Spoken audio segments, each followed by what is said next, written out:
My name is Elise. I am 33 years old. When my husband left for a business trip to New York, our 8-year-old daughter begged to go surprise him. We booked a flight hoping to see his face light up. But when we arrived at his luxury hotel suite, the door was already cracked open. I looked inside and my entire world stopped. Before I continue this story, let me know where you are watching from in the comments below. Hit like and subscribe if you have ever had your trust broken by the people you loved most. For the past 10 years, I believed I had a solid and loving marriage. My husband Carter was the founder of a tech startup in Chicago. We met in college when he was just a student with big dreams and empty pockets. I spent our entire 20s working quietly in the background to support him. I managed our household budget down to the last penny. I cooked all his meals. I even handled the basic bookkeeping for his company during its fragile early years.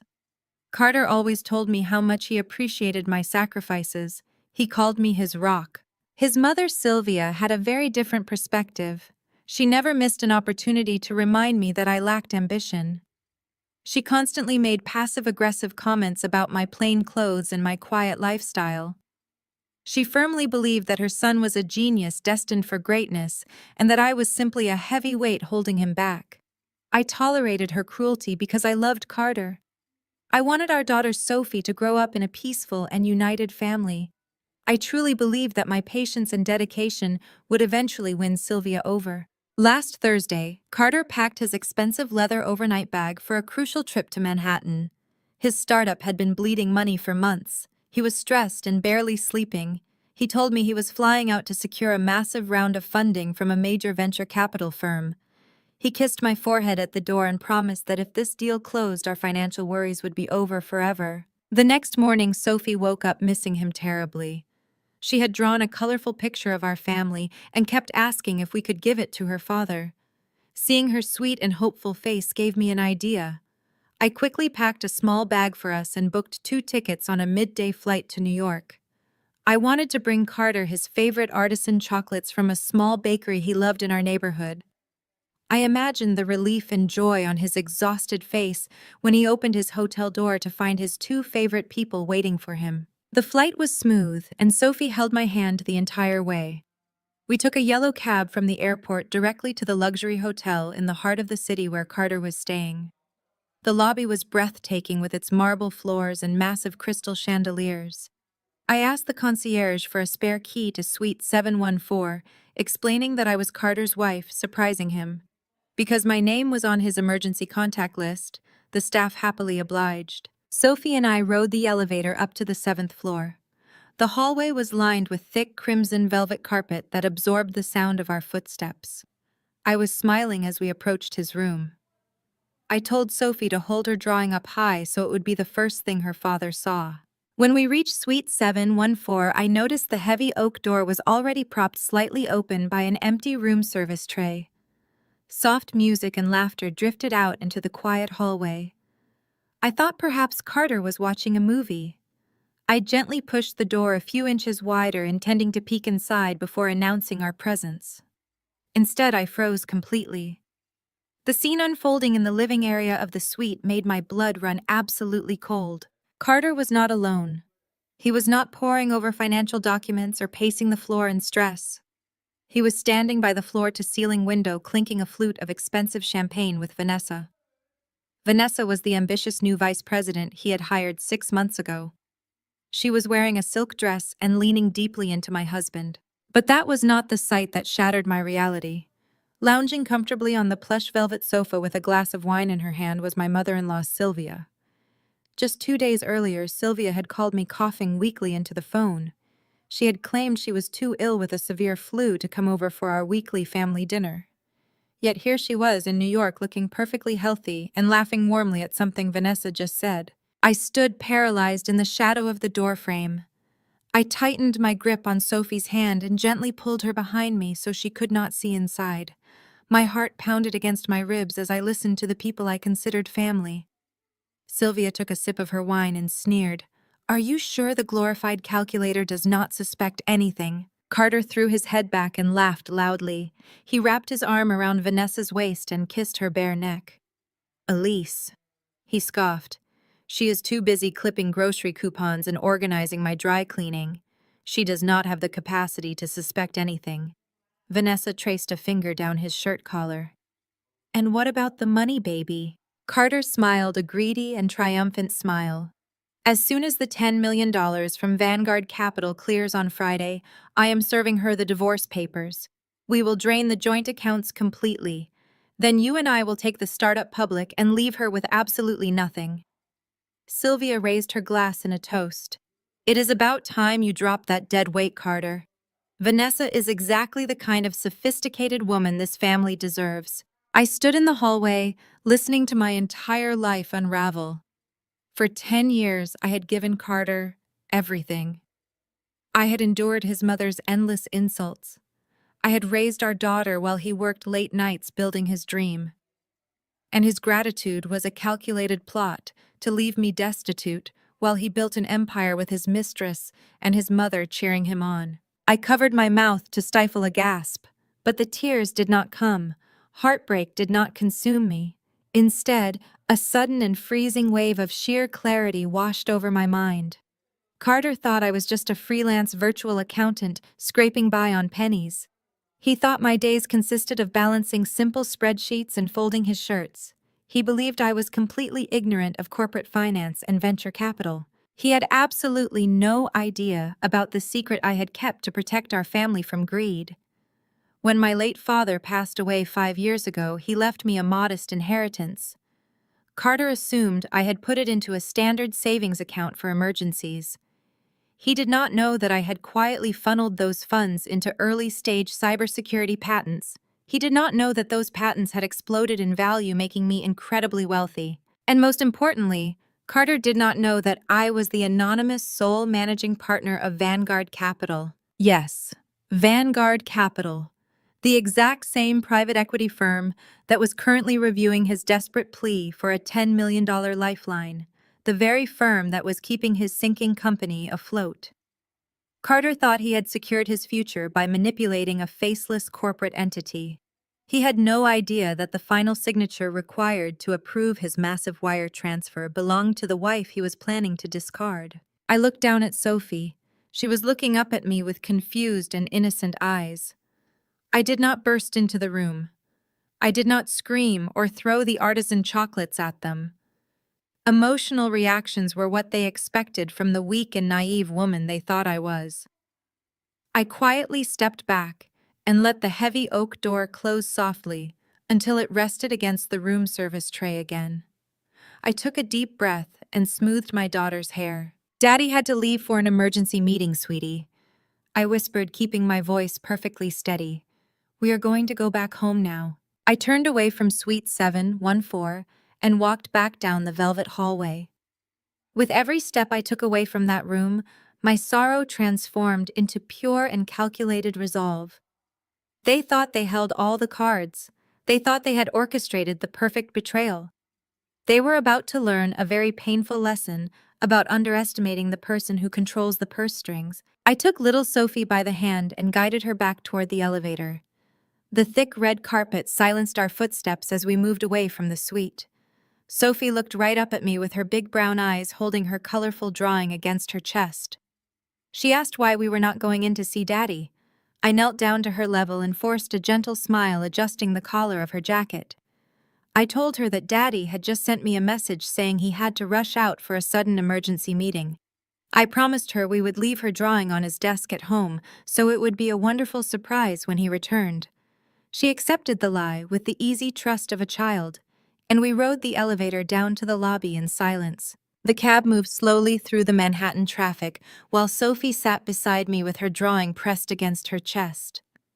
She kept looking toward the rear window, as if Carter might suddenly appear on the sidewalk and wave us back. I wrapped an arm around her shoulders and told her that none of this was her fault. She did not understand what had happened, but I could feel her disappointment in the way she leaned against me without speaking. Instead of replaying every sacrifice I had made for Carter, I forced myself to concentrate on facts. Suite 714. The open door. Sylvia's voice. Vanessa's bracelet against Carter's shirt. The $10 million transfer scheduled for Friday. I entered each detail into an encrypted note on my phone, while the memory was still exact. I also wrote down the time we arrived, the name of the concierge who issued the spare key, and the room's service tray that had held the door open. If Carter later tried to rewrite the truth, I wanted a record created before he knew I had seen him. Sophie finally asked whether her father was angry with us. I turned toward her and answered carefully. I told her that adults sometimes make terrible choices, but children are never responsible for those choices. Then I looked at the family picture in her hands and made myself a silent promise. Whatever happened next, Carter would not be allowed to take her home, her education, or her sense of safety with him. The cab dropped us off at the departure terminal. The airport was loud and chaotic, but I moved through the crowds with a strange and icy calm. We passed through security and found a quiet corner near our departure gate. I bought Sophie a sandwich and a juice box, setting her up with a coloring book to keep her occupied. Once she was happily distracted, I opened my tote bag and pulled out my laptop. I rested the silver computer on my knees and opened the screen. The terminal around me faded away. I was no longer the exhausted mother in plain clothes who had just caught her husband cheating. I was stepping into the identity I had kept hidden to protect his fragile ego. I opened a secure browser and navigated to the administrative portal for Vanguard Capital. The login screen required a complex series of passwords and a biometric scan from my phone. I passed the security checks effortlessly, and the main dashboard loaded onto my screen. Carter's company portfolio sat right at the top of the priority list. He had spent the last 8 months courting my investment firm, desperate for a lifeline. His startup was hemorrhaging cash due to his reckless spending on luxury corporate retreats. He had pitched his software as the next big revolution in tech. My analysts had recommended passing on the investment, but I had personally overridden their advice to save my husband's dream. Now I navigated to the pending transactions tab. The $10 million Series B wire transfer was queued up and scheduled to clear into his corporate account on Friday morning. It was the exact money he had just bragged about using to finalize his divorce and run away with Vanessa. My fingers hovered over the keyboard. I thought about the way he had laughed at me. I thought about the way Sylvia had called me dead weight. With slow and deliberate movements, I clicked on the wire transfer. A drop-down menu appeared offering various administrative actions. I selected the option to place a hard freeze on the funds. A dialog box popped up, asking for a reason code for the sudden suspension of capital. I typed the words "internal compliance irregularities" into the justification field. It was a standard financial term that would completely paralyze his banking operations until a full audit could be completed. I hit the confirm button. The screen refreshed, and a red banner appeared across his company profile, indicating that all funding had been indefinitely suspended. I closed the laptop and slipped it back into my tote bag. A profound sense of control settled over my shoulders. Carter had spent years making me feel small and dependent. He had absolutely no idea that I held the power to dismantle his entire professional existence with 3 simple keystrokes. We boarded our flight back to Chicago shortly after. Sophie fell asleep almost immediately, resting her head against my arm. I did not shed a single tear over the devastating betrayal I had just witnessed. The woman who would have cried over Carter died in that hotel hallway. The woman sitting quietly on the plane going home was someone entirely and ruthlessly new. I spent the hours mapping out my next moves, calculating exactly how I would protect my daughter and secure my hidden assets. By the time the wheels touched down on the tarmac in Chicago, the sun was beginning to set. The cabin filled with the usual sounds of passengers unbuckling seatbelts and gathering luggage. I reached into my purse and turned my phone off airplane mode. Instantly, my screen illuminated with a rapid flood of notifications. My phone vibrated aggressively in my hand. There were 14 missed calls and over 24 text messages. They were all from Carter. I opened the message thread. Instead of lies about how his meetings were going, the messages were frantic and filled with rising panic. He was not asking how my day was. He was not asking about his daughter. He was solely focused on money. The text grew increasingly desperate. He asked if I had deposited the $800 check I earned from my freelance client last week. He claimed that his company was experiencing a minor banking glitch and that his corporate cards were temporarily declining.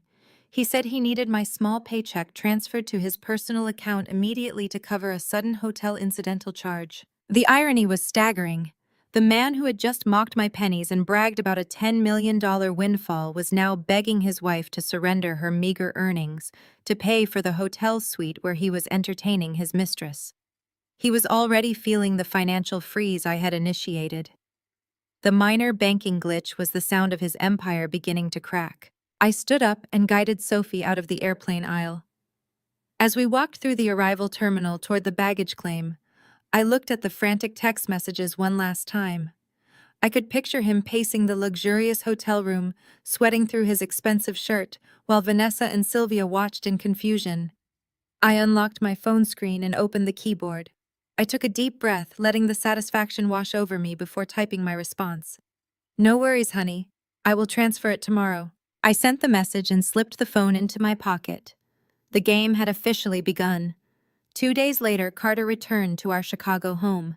He dropped his travel bag onto the hardwood floor and let out a dramatic sigh. He was playing the role of the devoted and exhausted husband. I was preparing dinner when he walked in.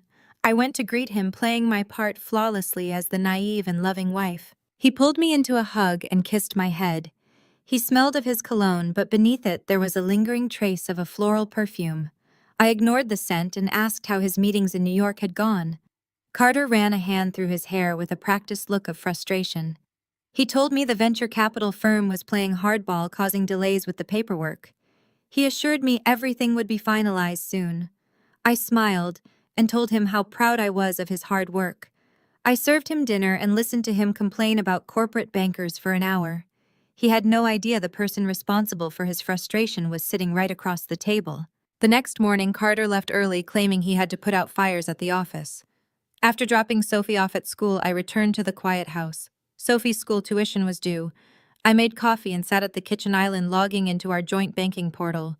Carter had always insisted we keep our liquid assets in a joint account so he could easily access funds for emergency expenses. I navigated to the savings tab, intending to transfer the tuition money. As the page loaded, my eyes immediately locked onto a glaring discrepancy in our balances. I blinked and leaned closer to the screen, thinking my eyes were playing tricks on me. Right below our checking account was the dedicated savings account we had set up specifically for Sophie's college education. For 8 years, we had both contributed to that fund faithfully.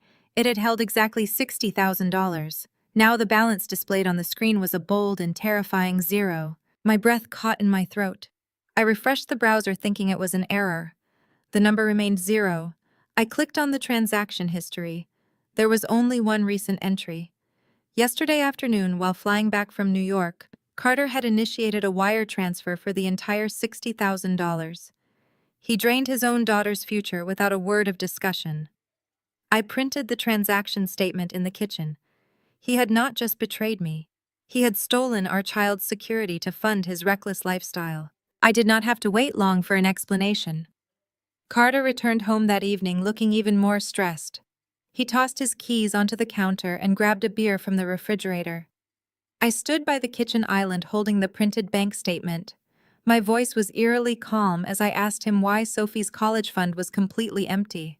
Carter froze with his hand on the refrigerator door. He slowly turned to face me, and I watched his expression shift from surprise to aggressive defense. He closed the distance between us, cornering me against the granite counter.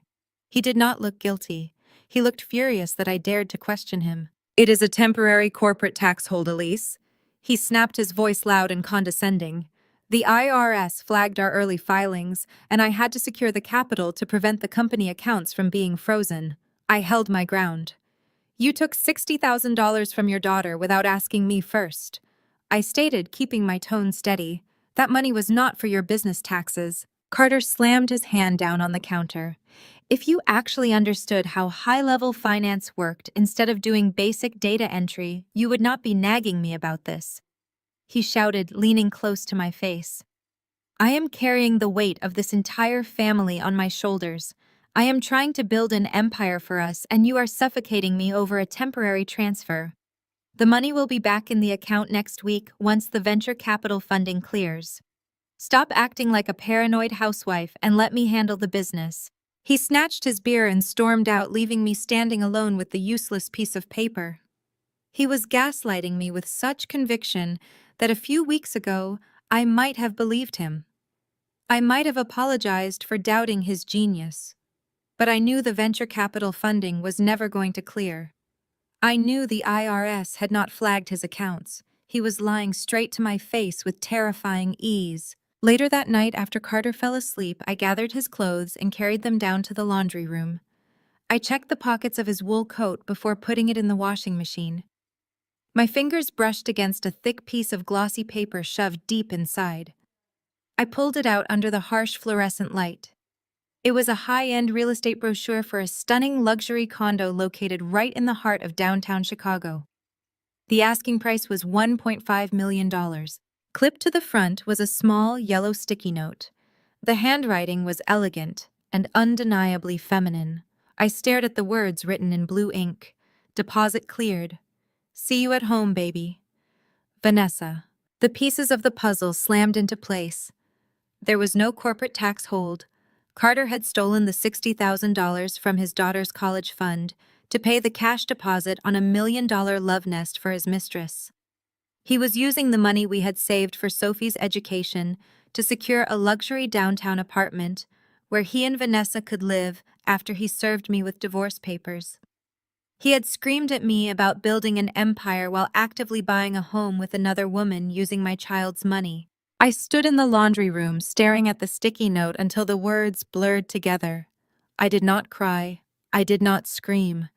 The icy resolve that had taken root in my chest at the hotel in New York solidified into something hard and unbreakable. I carefully folded the brochure and the sticky note, slipping them into the pocket of my jeans. They were no longer just painful reminders of a broken marriage. They were evidence. I walked back upstairs and retrieved my phone from the kitchen counter. I stepped out onto the back patio into the cool night air to ensure my voice would not carry up to the master bedroom. I opened my contacts and scrolled past the numbers for plumbers and pediatricians until I found the contact I needed. I pressed the call button and listened to it ring. A gruff voice answered on the second ring. It was the most ruthless and discreet private investigator in the city of Chicago. I had kept his number saved since my investing firm used him to vet a corporate acquisition 2 years ago. I introduced myself and told him I had a new assignment that required absolute priority. I needed him to track every movement, every financial transaction, and every communication my husband made. He asked for the target's name, and I gave it to him without hesitation. Carter thought he had successfully robbed his family to fund his new life. He was about to find out what happens when you steal from a woman with the resources to destroy you. The next morning, I woke up early to the sound of the shower running in the master bathroom. Carter was getting ready for another day of pretending to build an empire. I lay in bed for a few moments, staring at the ceiling and mentally preparing myself for the performance I had to give. When he finally emerged from the bathroom wearing a perfectly tailored suit and a mask of manufactured stress, I smiled and handed him a travel mug of fresh coffee. He kissed my cheek distractedly and rushed out the door, muttering something about dealing with difficult bankers. As soon as his car pulled out of the driveway, my phone buzzed on the kitchen counter. It was a text message from Sylvia. She was not asking if she could visit. She was informing me that she would be arriving at 6 o'clock sharp for a family dinner. She added a passive-aggressive note instructing me to make sure the roast was not as dry as last time because Carter needed a proper meal after carrying so much stress. I read the message twice. 2 days ago, I would have felt a familiar knot of anxiety in my stomach. I would have spent the entire afternoon frantically cleaning the baseboards and hovering over the oven, terrified of disappointing her. Today, I simply set the phone down and went about my morning with a calm and methodical rhythm. I spent the afternoon preparing a beautiful roast with roasted root vegetables and a rich red wine reduction. I set the formal dining table with the fine china we had received as a wedding gift. I placed the silver cutlery exactly as Sylvia preferred. I was setting a stage. I wanted everything to be absolutely perfect, so there would be no distractions from the performance they were about to give. Sylvia arrived precisely at 6 o'clock. She swept through the front door wearing a cashmere coat and a sharp expression. She barely acknowledged my greeting before walking past me to inspect the living room. She ran a single manicured finger over the mantelpiece, checking for dust. Carter arrived 15 minutes later. He looked genuinely exhausted, dark circles bruising the skin under his eyes. The financial freeze I had initiated at Vanguard Capital was clearly taking a heavy physical toll on him. When I called them into the dining room, the blatant disrespect began immediately. Our dining table was a long mahogany rectangle. Traditionally, Carter sat at one end and I sat at the other. It was a silent agreement of our partnership. Tonight, however, Sylvia walked straight to my chair at the head of the table and sat down. She draped her cashmere cardigan over the back of the chair and smoothed her napkin onto her lap. Carter took his usual seat at the opposite end. They left me to take one of the side chairs like a guest in my own home. I did not say a word. I quietly pulled out a side chair and sat down, smoothing my plain cotton dress. I served the food, moving quietly between the kitchen and the dining room. Sylvia did not offer to help. She sat in my chair, swirling a glass of expensive Merlot that Carter had poured for her. The conversation flowed easily between mother and son, deliberately excluding me. Sylvia loudly praised Carter for his business acumen. She talked about his startup as if it were destined to change the world. She gushed over his brilliant mind and his tireless work ethic. She painted a picture of a martyr sacrificing his youth to build a legacy. Carter soaked up the praise like a dying man drinking water. He leaned back in his chair and sighed heavily, playing the tragic hero. "It is not easy, Mom," he said, looking at his plate. "Sometimes I feel like I am the only one who understands the big picture. The pressure is immense." Sylvia reached across the table and patted his hand affectionately. "I know, sweetheart," she cooed. "Greatness always comes with a heavy burden. But you are a visionary, Carter. You just need the right kind of support to help you cross the finish line." At the word support, Sylvia finally turned her cold and assessing eyes toward me. The warmth in her voice vanished entirely, replaced by the sharp and condescending tone I had endured for a decade. She looked at me as if I were a piece of defective furniture taking up valuable space in her son's home. "Carter is carrying the weight of the world, Elise," she said, her voice cutting through the quiet dining room. "He is out there fighting for this family's future, while you sit here comfortably contributing absolutely nothing of substance to his enterprise." I kept my hands folded neatly in my lap. I did not flinch. I did not look down. I met her gaze directly, waiting for the inevitable demand I knew was coming. "It is time for you to step up." Sylvia continued slicing a piece of her roast. "You have that property up north. The least you could do is take out a loan on your father's old lakeside cabin to support him. A good wife sacrifices for her husband's success. It is the absolute bare minimum you can do to prove you are actually invested in this marriage." I looked at Carter. He was staring intensely at his food, refusing to meet my eyes.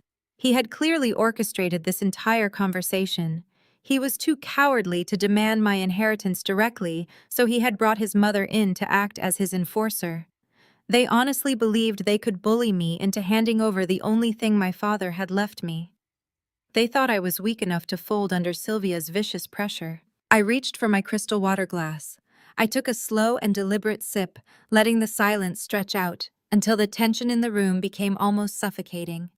I set the glass down exactly on the woven coaster. "My father's cabin is not for sale, Sylvia," I said, my voice perfectly calm and even. I kept my tone light and conversational, as if we were discussing the weather. "And Carter's company should not need my small personal assets if his venture capital funding is so secure.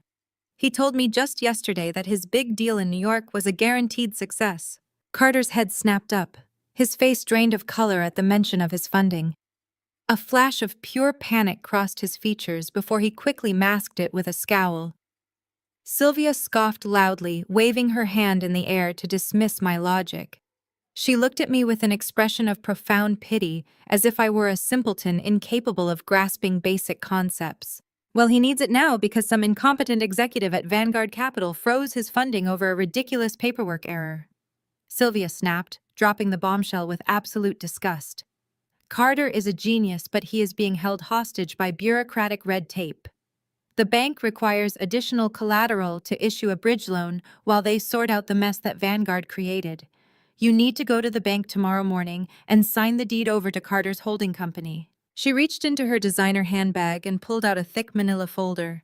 She tossed it onto the mahogany table. It landed with a heavy thud next to my plate. She slid the legal document across the polished wood until it stopped directly in front of me. Carter already had the paperwork drawn up. She commanded her tone, leaving no room for argument. Do not be selfish, Elise. Sign the papers tomorrow and let Carter save his company. I looked down at the manila folder resting near my hands. I did not reach for it. I did not need to open it to know what it contained. They were actively trying to steal my last remaining personal asset. They were conspiring to strip me of the only property tied to my family name so they could use it to keep a sinking ship afloat just long enough for Carter to run away with Vanessa. They wanted me to finance my own destruction. I looked from the folder to Sylvia's arrogant face and then to Carter's desperate eyes.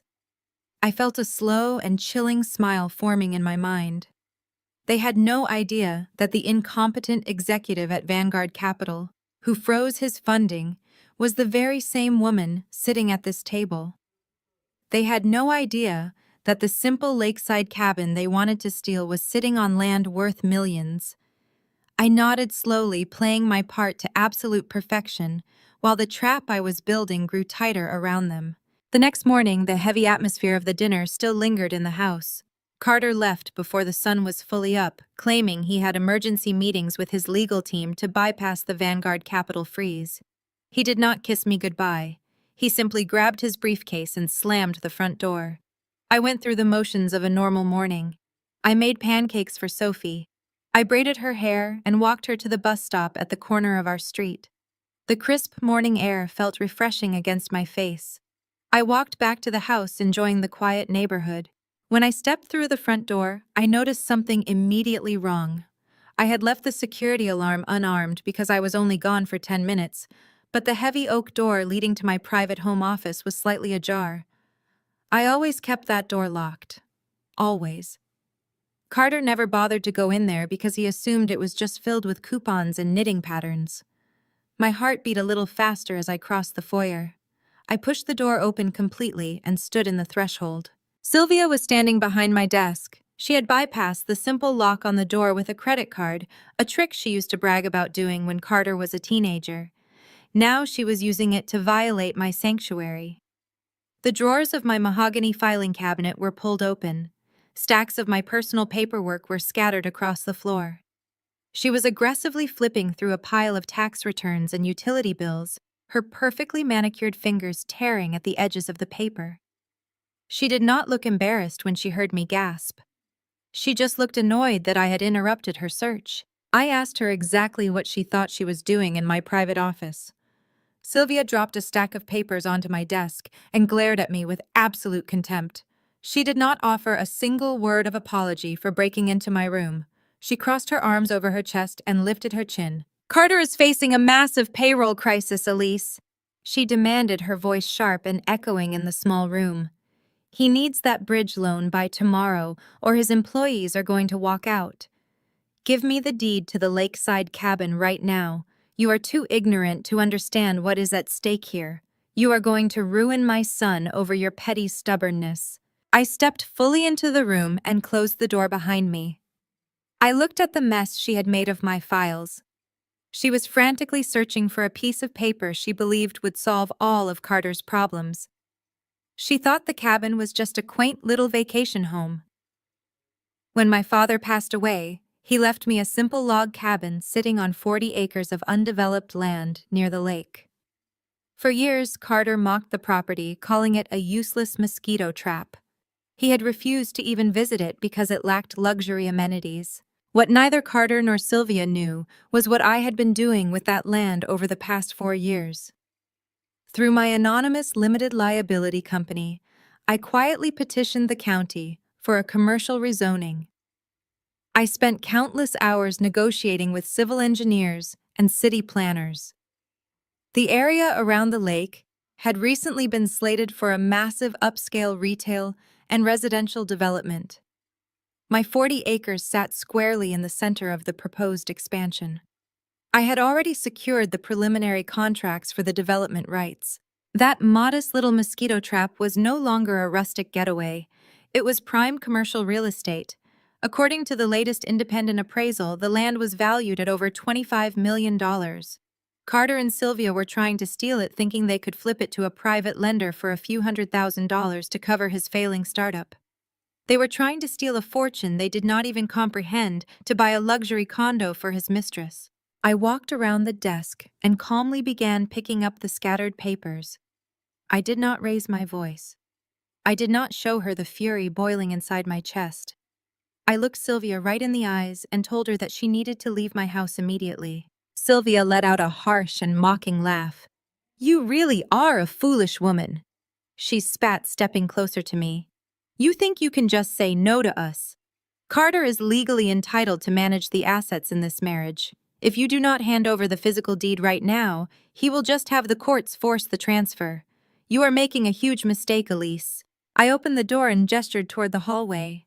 I told her that my father's property belonged to me alone, and that no court would force a wife to finance her husband's business failures. I told her to get out before I called the police to report a break-in. Sylvia's face turned a mottled shade of red. She grabbed her designer purse from the chair and stormed out of the office, intentionally knocking over a framed photograph of my father as she passed. She stopped in the foyer and turned back to glare at me one last time. "You are going to regret this," she hissed. "You will end up with absolutely nothing." She slammed the front door so hard the windows rattled in their frames. I locked the front door and engaged the deadbolt. I walked back into my office and picked up the fallen photograph. The glass was cracked, but the picture of my father smiling by the lake was unharmed. I spent the next hour cleaning up the mess Sylvia had made. I carefully reorganized my tax files and locked the filing cabinet with a digital keypad that could not be bypassed with a simple credit card. My hands were trembling slightly, but not from fear. The audacity of their actions was staggering. They were no longer just asking for my submission. They were actively invading my space and trying to take what was mine by force. I sat down in my leather desk chair and opened my laptop to check my secure emails. I needed to focus on Vanguard Capital and make sure Carter's funding remained frozen. I poured myself a glass of cold water and tried to steady my breathing. An hour passed in quiet concentration. The house was completely silent. Then my phone chimed loudly from the desk. It was not a text message from Carter or another demand from Sylvia. It was a priority alert notification from the county clerk's property fraud system. I had set up the alert years ago when the commercial value of the land began to skyrocket.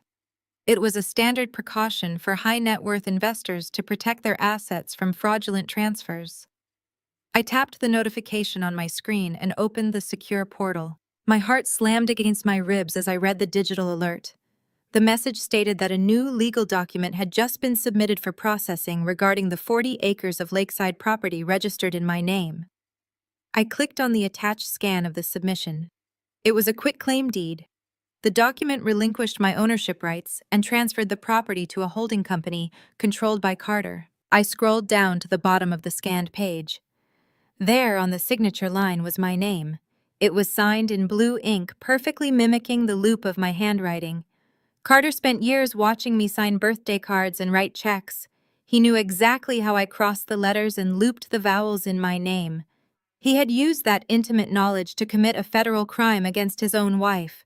He actually believed I was so disconnected from my own finances that I would never receive a county notification. He thought the transfer would process quietly while he packed his bags to leave me. I sat back in my chair and stared at the fraudulent signature. A cold, calculating energy surged through my veins. Carter had just handed me the ultimate weapon. He thought he was outsmarting a naive housewife. Instead, he had just provided undeniable proof of felony fraud. I downloaded the forged document and saved encrypted copies to my secure servers. I did not call the police just yet. I wanted to let him believe he had won. I wanted him to feel invincible right before I tore his entire world apart. The trap was set. I monitored the county portal through the morning. The forged quitclaim deed had been filed and expedited. Carter was moving extremely fast. My private investigator sent me a detailed update by noon. He had tracked Carter and Sylvia to a boutique private lending firm located right in the heart of downtown Chicago. I knew the lending firm incredibly well. In fact, the senior managing partner was a man named Gregory, who I had worked with extensively during my early days as a private investor. Gregory was a sharp and remarkably cautious lender who valued corporate integrity above all else. He was also completely unaware of my marriage to Carter. I poured myself another glass of cold water and picked up my phone. I dialed Gregory's direct private line. He answered with a warm and familiar tone. We exchanged brief pleasantries before I gently shifted the conversation to business matters. I told him I had a highly sensitive matter regarding a potential applicant who had just walked into his main office. I gave him Carter's full name and the exact details of his struggling shell company. Gregory checked his schedule and confirmed that Carter was currently sitting in a glass conference room with his mother. They were aggressively pushing for a $300,000 bridge loan using 40 acres of lakeside property as their primary collateral. I kept my voice perfectly level and professional as I informed Gregory that the property in question was actively undergoing a massive commercial rezoning process. I told him that the quitclaim deed Carter had presented was entirely fraudulent and that the true legal owner had already placed a strict commercial zoning lock on the title. A commercial zoning lock meant the property could not be transferred, sold, or used as financial collateral without an exhaustive legal review by the city planning board. Gregory was a seasoned professional who absolutely despised financial risk. He thanked me profusely for the invaluable tip. He assured me he would handle the situation with immediate and brutal efficiency. I hung up the phone and waited quietly in my home office for the inevitable fallout to reach my front door. The fallout arrived at exactly 4 o'clock that afternoon. The heavy front door did not just open, it was thrown against the foyer wall with a violent crash. Carter stormed into the house looking completely unhinged and frantic. His expensive suit jacket was unbuttoned, and his silk tie was pulled loose around his neck. He threw his heavy leather briefcase onto the floor. It slid across the polished wood, hitting the baseboard with a sharp and echoing thud. I walked out of the kitchen holding a clean dish towel, playing the role of the startled and deeply concerned wife. I asked him what was wrong and why he was home from the office so early. Carter did not walk toward me to explain. He marched straight into the formal living room and began pacing back and forth, running his hands nervously through his hair. He looked like a desperate man who had just watched his last lifeboat sink to the very bottom of the dark ocean. The bank flagged the property. He shouted, his voice echoing loudly off the high ceilings. He pointed a shaking finger in my general direction. I spent 4 miserable hours sitting in that office negotiating the perfect bridge loan to save my company, and the underwriter completely shut it down. I widened my eyes and adopted a look of pure, innocent confusion. I asked him what property he was talking about and why a bank would flag it. "Your father's useless cabin," he yelled, his face turning a dangerous and furious shade of red. I had my lawyers draw up a transfer so we could leverage the asset to cover my looming payroll crisis. But the lender ran a deep title search and kicked us out of the building. Someone put a commercial zoning lock on the land. The entire deed is frozen in county administration. He stopped his frantic pacing and glared at me with absolute venom. He crossed the room, quickly closing the distance between us until he was towering over me. His chest heaved with angry, rapid breaths. "Did you mess up the tax filings for the cabin, Elise?" he demanded, spitting the cruel words right at my face. "Have you been ignoring the local municipality notices again? You literally had one simple job to do. You sit at home all day doing basic data entry, and you cannot even do basic paperwork right. You have completely jeopardized my entire business because you are too incompetent to read your own mail." I shrank back against the kitchen counter, letting my shoulders drop to make myself look as small and intimidated as possible. I looked down at the hardwood floor and wrapped my arms defensively around my stomach. I apologized profusely, my voice trembling with manufactured guilt and fear. I told him I had absolutely no idea what a commercial zoning lock even meant. I promised him I would call the county clerk first thing in the morning and wait on hold for hours to figure out how to fix my terrible mistake. I begged him to forgive my unbelievable stupidity. Carter let out a loud sound of pure disgust. He turned away from me and violently kicked a decorative woven basket across the foyer. "You cannot fix this, Elise," he snarled, aggressively grabbing his heavy briefcase from the floor. "The damage is done. You are completely useless to me." He marched up the stairs, taking them two at a time. A moment later, the solid door to the master bedroom slammed shut with enough force to shake the walls. I stood completely still in the kitchen, listening to the heavy silence settle back over the house. I slowly dropped the dish towel onto the counter and let a genuine smile spread across my face.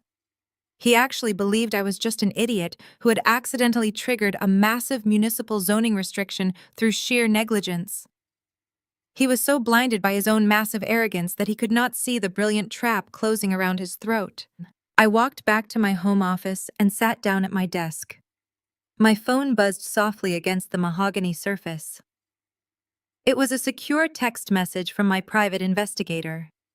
I opened the message and tapped on the attached image. The photograph was crystal clear.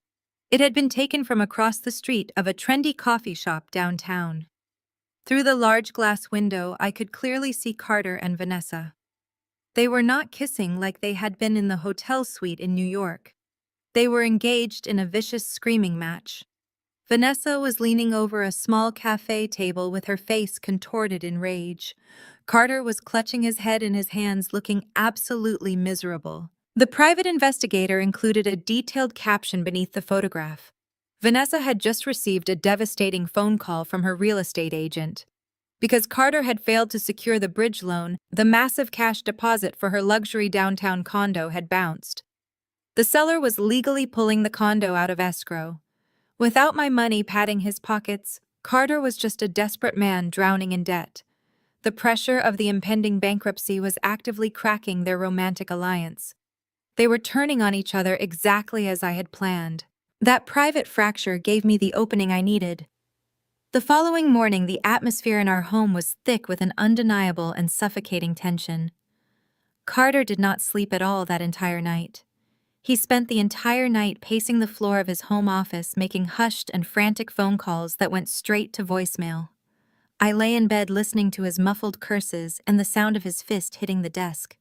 Without the massive cash deposit from the bridge loan, his grand vision of a luxury downtown life with Vanessa was rapidly dissolving into thin air. I walked downstairs early to make breakfast for Sophie, maintaining my flawless facade of the oblivious and supportive wife. When Carter finally emerged from his office, he looked completely hollowed out. His skin was pale and his eyes darted around the kitchen with paranoid energy. He poured a cup of black coffee and stared out the kitchen window, refusing to make any eye contact with me. I asked him if his banking issues had been resolved. He gripped the edge of the counter until his knuckles turned white and muttered that things were just incredibly complicated right now. He told me he had to meet with some specialists to protect his assets and left the house without another word. I knew exactly what that meant. His venture capital funding was securely frozen by Vanguard Capital. His attempt to steal my lakeside property had been blocked by the commercial zoning lock. The only substantial financial asset he had left to exploit was the very roof over our heads. Our marital home was fully paid off and worth a significant amount of money. I spent the entire afternoon mentally preparing myself for the desperate ambush I knew he was orchestrating against me and our daughter to save his own miserable life. The ambush began just after 7 o'clock that evening. I was sitting in the formal living room folding a basket of laundry when I heard the heavy front door open. Carter walked into the foyer, but he was not alone. He was closely followed by a man I had never seen before. The stranger wore a sharp charcoal suit that looked expensive but flashy. He carried a thick leather briefcase, and had the slick and polished demeanor of a man who made his living navigating the gray areas of corporate law. Carter guided the man into the living room and offered him a seat on our plush, cream-colored sofa. Carter turned to me with an expression of deep manufactured concern. He walked over to my chair and gently placed his hands on my shoulders, looking down at me with soft and pleading eyes. He told me that the man sitting across from us was a highly specialized corporate attorney. Carter used a slow and calming voice, treating me like a fragile bird that might fly away if startled. He explained that his startup company was currently facing a very aggressive and hostile audit from the federal tax authorities. He claimed the paperwork error on his end had triggered a massive investigation that could potentially wipe out all of his corporate accounts. I kept my face perfectly blank and let my hands tremble slightly, playing right into his narrative. Carter knelt down on the rug in front of my chair and took my hands in his. He told me he loved me and our sweet daughter Sophie more than anything else in the entire world, and that he was willing to do whatever it took to keep us safe from the impending financial ruin. The lawyer opened his heavy leather briefcase and pulled out a dense stack of legal documents. He dropped the thick pile of papers onto our glass coffee table with a loud and intimidating thud. The lawyer leaned forward, resting his elbows on his knees. He looked at me with an incredibly condescending smile, speaking slowly and enunciating every single word, as if I lacked the capacity for basic human comprehension. He told me that because my freelance bookkeeping income was so absolutely insignificant, the federal auditors might attempt to seize our joint assets to cover Carter's mounting corporate liabilities. He painted a terrifying picture of government agents arriving at our front door to seize our family home, leaving us completely destitute and living on the street.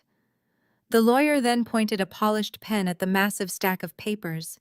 He called it a comprehensive post-nuptial wealth protection agreement. He explained that by voluntarily signing over my equity in the marital home to a secure and separate holding company, I would be entirely shielded from the impending financial disaster. He promised that this protective holding company would keep the house safe from any corporate audits and ensure that Sophie always had a roof over her head. Carter squeezed my hands tightly, looking at me with eyes full of fake devotion. "Just sign it right now, Elise," he whispered softly to me. "It is a completely standard industry practice. All the top founders do this to shield their spouses from business risks. I am doing this solely to protect you. I am keeping you safe." I looked down at the documents.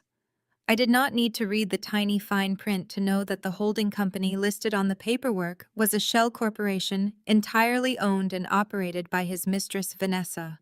They were literally trying to legally evict me and my daughter by Monday morning. I stared at the black ink on the pristine white pages, letting the silence stretch tightly across the living room.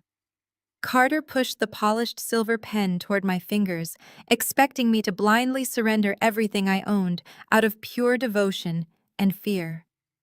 I did not reach for the pen. I kept my hands firmly folded in my lap and looked up at the slick corporate lawyer with wide and innocent eyes.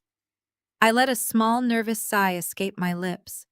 I gently pulled my hands away from Carter's grasp and shifted back into the cushions of my chair. I politely told them that the dense legal language in the document looked incredibly complicated and overwhelming for someone like me. I kept my voice soft and hesitant, apologizing for being so slow to understand high-level finance. I politely stated that I would feel much more comfortable having a friend look the paperwork over first before I signed my name to something so monumental. The warm and loving mask on Carter's face shattered instantly. The fake devotion vanished from his eyes, replaced by a surge of pure, vicious panic. He sprang up from the rug and glared down at me with unmasked hostility. He snapped at me loudly, his voice echoing harshly against the living room walls. "What friend?" he demanded aggressively, throwing both of his hands in the air. "Your neighborhood book club buddies. You do not know a single person who understands corporate asset protection." He pointed a shaking finger directly at my face, completely dropping the act of the caring husband.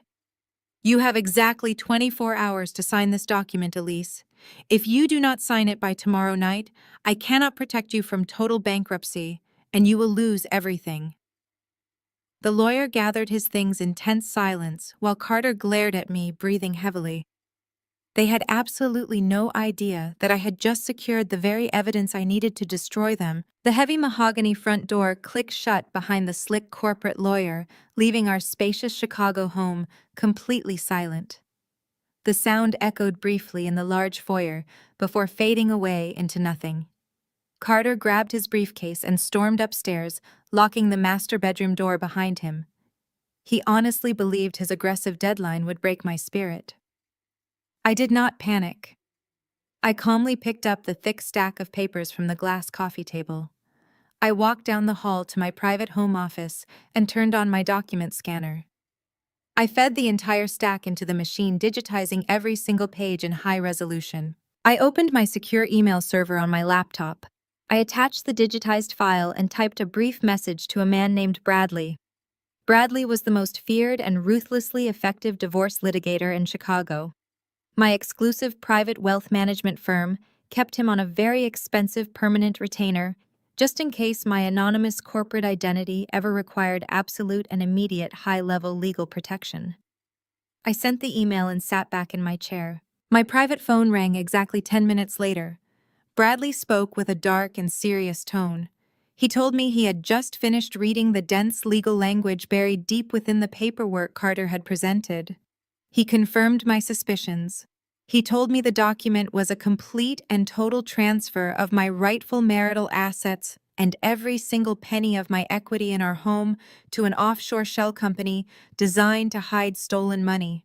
Bradley ran a rapid trace on the holding company listed in the fine print.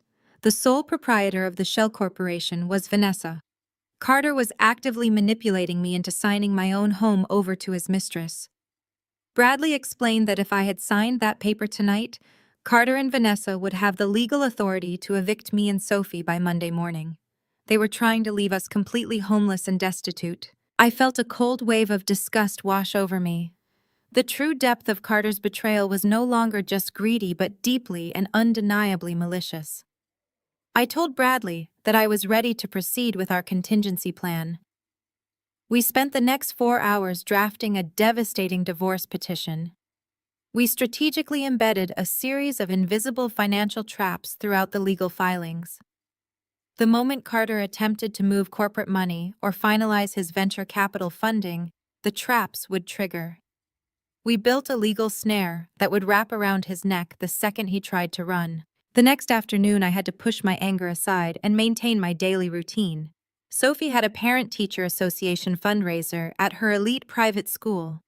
The charitable event was an incredibly elegant afternoon luncheon and a prestigious silent auction held in the massive school gymnasium. I wore an understated beige dress, blending perfectly into my role as the quiet and devoted mother. I spent the first hour volunteering at the auction tables, organizing donation bid sheets, and smiling pleasantly at the other parents. I was arranging a row of gift baskets when the heavy double doors of the gymnasium swung open. The atmosphere shifted as people turned to look at the new arrival. It was Vanessa.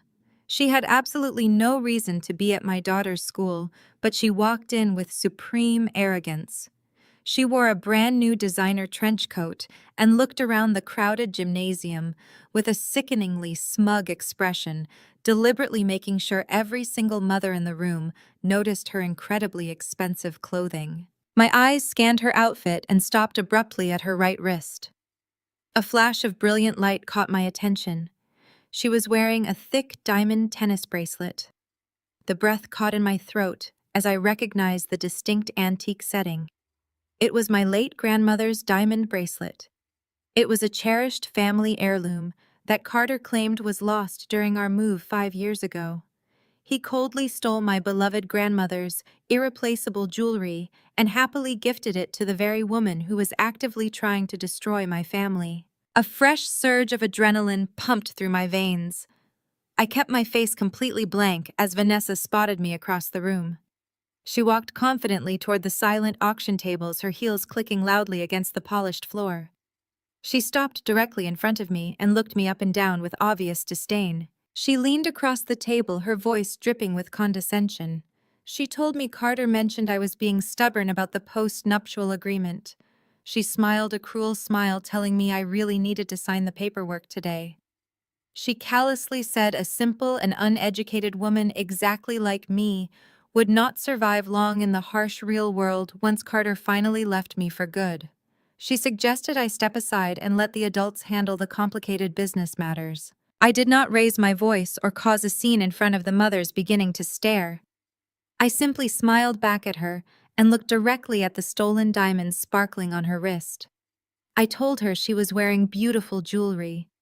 I advised her to make sure the clasp was tightly secured because fake and cheap things always tend to fall apart when you least expect them to.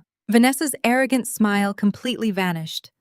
Her face flushed a deep shade of red at the insult.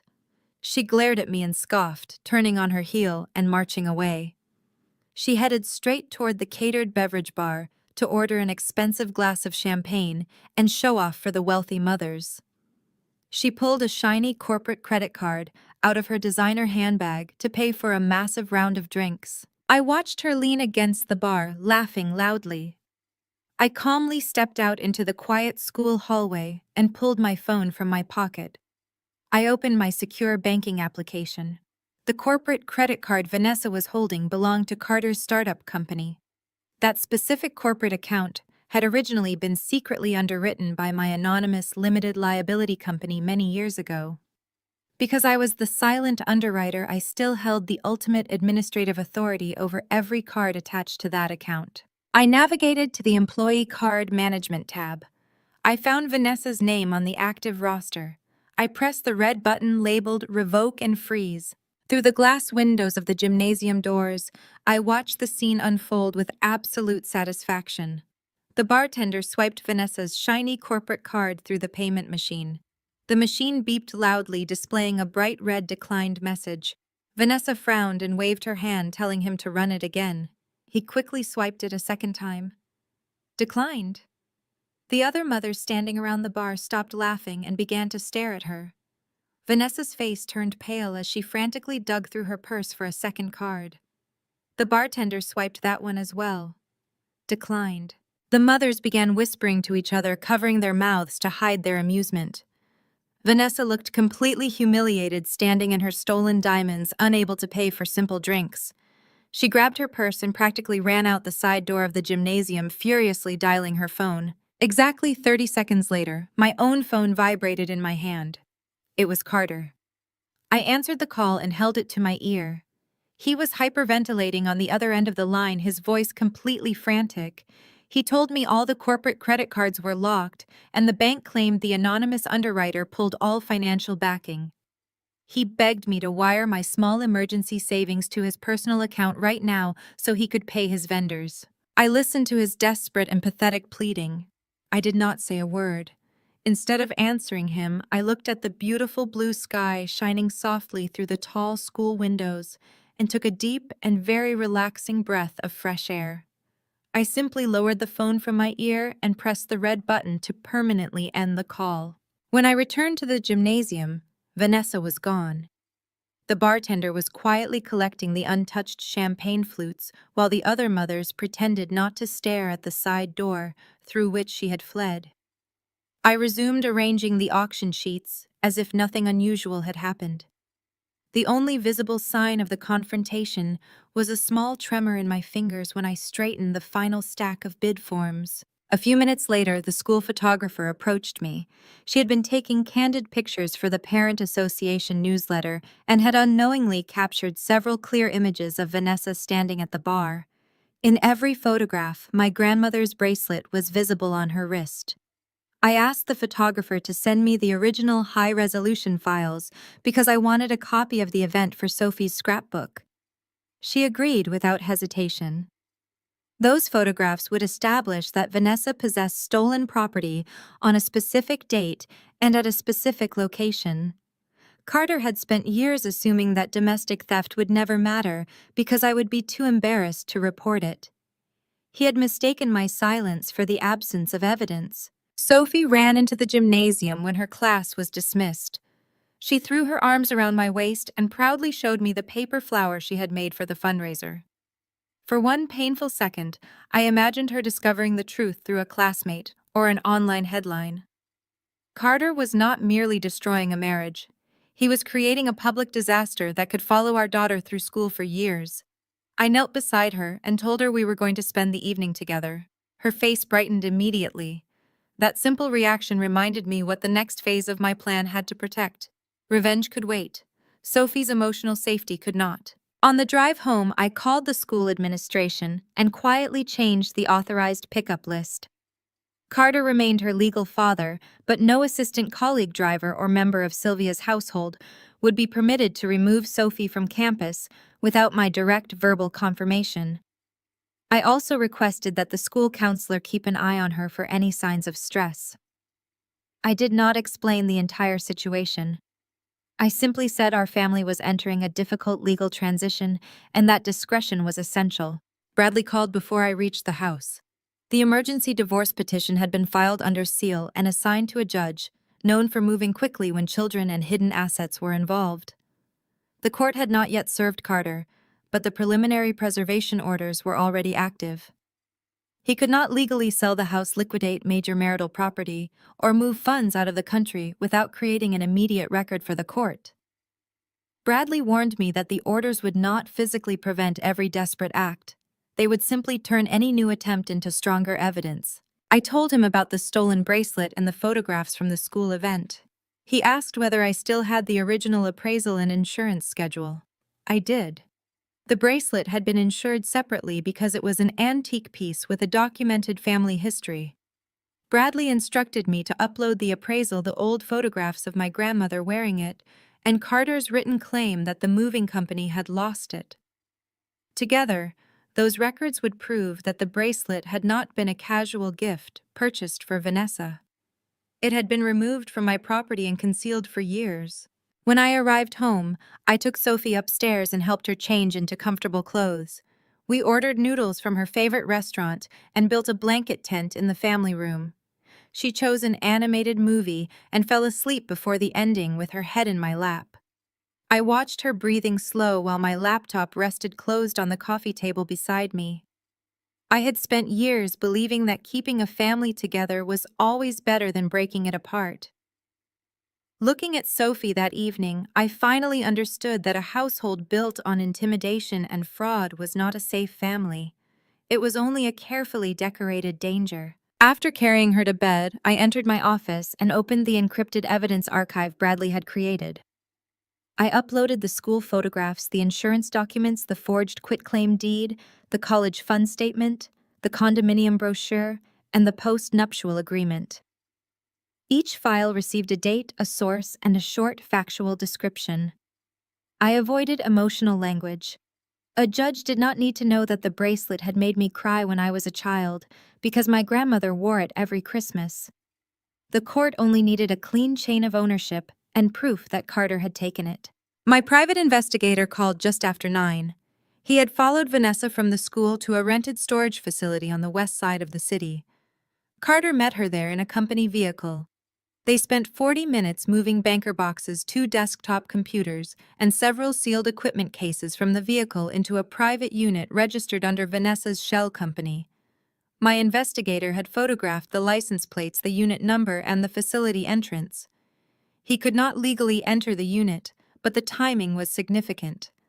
Carter had learned that his corporate cards were frozen and had immediately begun removing physical records from the office. I asked whether the boxes appeared to contain personal belongings. The investigator said no. Several were marked with the names of Carter's largest clients, and one equipment case carried the serial label of a server purchased with company funds. Carter was preparing for collapse. He was either hiding records from creditors or planning to strip the startup of anything valuable before the board could intervene. I forwarded the report to Bradley. He responded within minutes and added the storage facility to the preservation request. He also sent a confidential notice to a forensic accounting firm already retained by Vanguard Capital.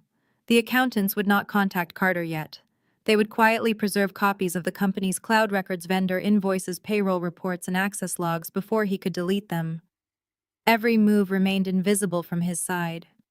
He still believed the anonymous investor was merely delaying a wire transfer. He did not understand that his entire digital history was being copied into a secure forensic vault. The next morning, Carter came downstairs wearing the same suit he had worn the previous day. His eyes were swollen from lack of sleep, but his voice was unexpectedly gentle. He placed a bouquet of grocery store roses on the kitchen island and apologized for losing his temper over the post-nuptial agreement. He said pressure had made him behave badly. Then he gave me the soft, wounded smile he had used throughout our marriage whenever cruelty failed and charm became more useful. He told me he had planned a special family weekend after the investor gala. He promised we would take Sophie to the lake and discuss renovating my father's cabin. The lie was almost elegant. Only days earlier he had forged my signature to steal that land. Now he was describing a fictional family vacation there because he thought nostalgia would weaken me. I thanked him for the flowers. I said the legal paperwork had frightened me and that I needed a little more time. His smile tightened. He asked whether I had shown it to anyone. I lowered my eyes and told him I had only mentioned it to a mother from Sophie's school who knew a local real estate attorney. Carter relaxed immediately. He laughed and said a neighborhood lawyer would never understand sophisticated corporate protection. His contempt did the work for me. He believed the person reviewing his trap was harmless. Then he asked where the original document was. I told him it was locked in my office because I did not want Sophie drawing on it. For a fraction of a second, his eyes shifted toward the hallway. I saw him calculate whether he could search the room again. I reminded him that Sylvia's last visit had left my files scattered everywhere, so I had installed a camera and changed the lock. I said it casually, almost apologetically. Carter's expression hardened before he recovered. He kissed my forehead, told me not to worry, and left for the office. The moment his car disappeared, I reviewed the new camera feed. During the night, someone had tested the office doorknob twice. The hallway footage showed Carter standing outside the door at 2:13 in the morning, wearing his robe and holding a thin metal tool. He stopped when the motion sensor activated a small indicator light above the frame. He had not entered, but his attempt was recorded clearly. I saved the clip and added it to the archive. By midday, the forensic accountants delivered their first preliminary findings. Carter's company had missed 2 payroll tax deposits and had been using new investor deposits to cover old vendor bills. The pattern was not yet enough to prove a complete investment fraud scheme, but it showed that the startup's public image was disconnected from its actual condition. More importantly, the access logs showed that Vanessa had downloaded the entire client database to an external drive only 3 hours after the Vanguard freeze. She was preparing an escape route for herself. I authorized the accountants to continue without confrontation. I wanted the final report to be complete before the gala. Carter planned to use that event to restore confidence in his company. I would use the same room to ensure every important witness was present when his credibility collapsed. That afternoon, a blocked number called my private phone. I answered without speaking. Vanessa's voice came through sharp and breathless. She accused me of humiliating her at the school and interfering with corporate accounts that did not belong to me. She said Carter had explained my little bookkeeping habits and warned that I could be prosecuted for tampering with his business. I asked how she had obtained my private number. There was a pause. Then she told me it did not matter. She said the post-nuptial agreement would be signed by the end of the week whether I cooperated or not. She claimed Carter had already promised her the house, the downtown condo, and half the company after the divorce. She told me I should accept a modest settlement while he was still willing to be generous. I kept her talking. My phone automatically recorded calls made to the secure line, and every threat was being stored with a timestamp. I asked why she was wearing my grandmother's bracelet. Vanessa laughed. She said Carter had given it to her because valuable things belonged with women who knew how to appreciate them. Then she made the mistake Bradley had hoped for. She said Carter had taken it years earlier and kept it hidden until he was ready to begin his real life. I let the silence stretch. Vanessa realized too late that she had admitted knowledge of the theft. Her tone changed immediately. She claimed she had been joking and threatened to sue me if I repeated the conversation. I told her calmly that she should discuss that possibility with her attorney. Then I ended the call and uploaded the recording to Bradley. He called back almost immediately. The admissions strengthened both the property claim and the argument that Vanessa was an active participant rather than an innocent employee. He advised me not to confront either of them again. From that point forward, every communication would be preserved, and every new threat would become part of the record. That evening, I moved the most sensitive original documents out of the house. A bonded courier from my private bank arrived in an unmarked vehicle and collected the patent certificates, property contracts, insurance records, and corporate ownership documents. They were transferred to a vault accessible only by me and Bradley. I left harmless copies in the filing cabinet so Carter would not realize the originals were gone. I also established an independent trust for Sophie. The college money Carter had stolen would be restored from my private funds, but this time he would have no access to the account. A professional trustee would manage the assets until Sophie reached adulthood. I funded it with enough capital to cover her education, housing, and medical needs regardless of what happened to either parent. Signing those documents gave me more satisfaction than freezing Carter's $10 million. It meant he could never again use our child's future as a bargaining chip. 2 nights before the gala, Carter returned home carrying a garment bag and a bottle of expensive champagne he could no longer afford. He announced that the funding problem was practically resolved. He said important representatives from Vanguard Capital would attend the event, and that once they heard his presentation, they would have no choice but to release the money. He spoke with the feverish confidence of a gambler who had mistaken his final bet for a guaranteed victory. I asked whether he wanted me to attend. His face changed immediately. He said the event would be too complicated and exhausting for me.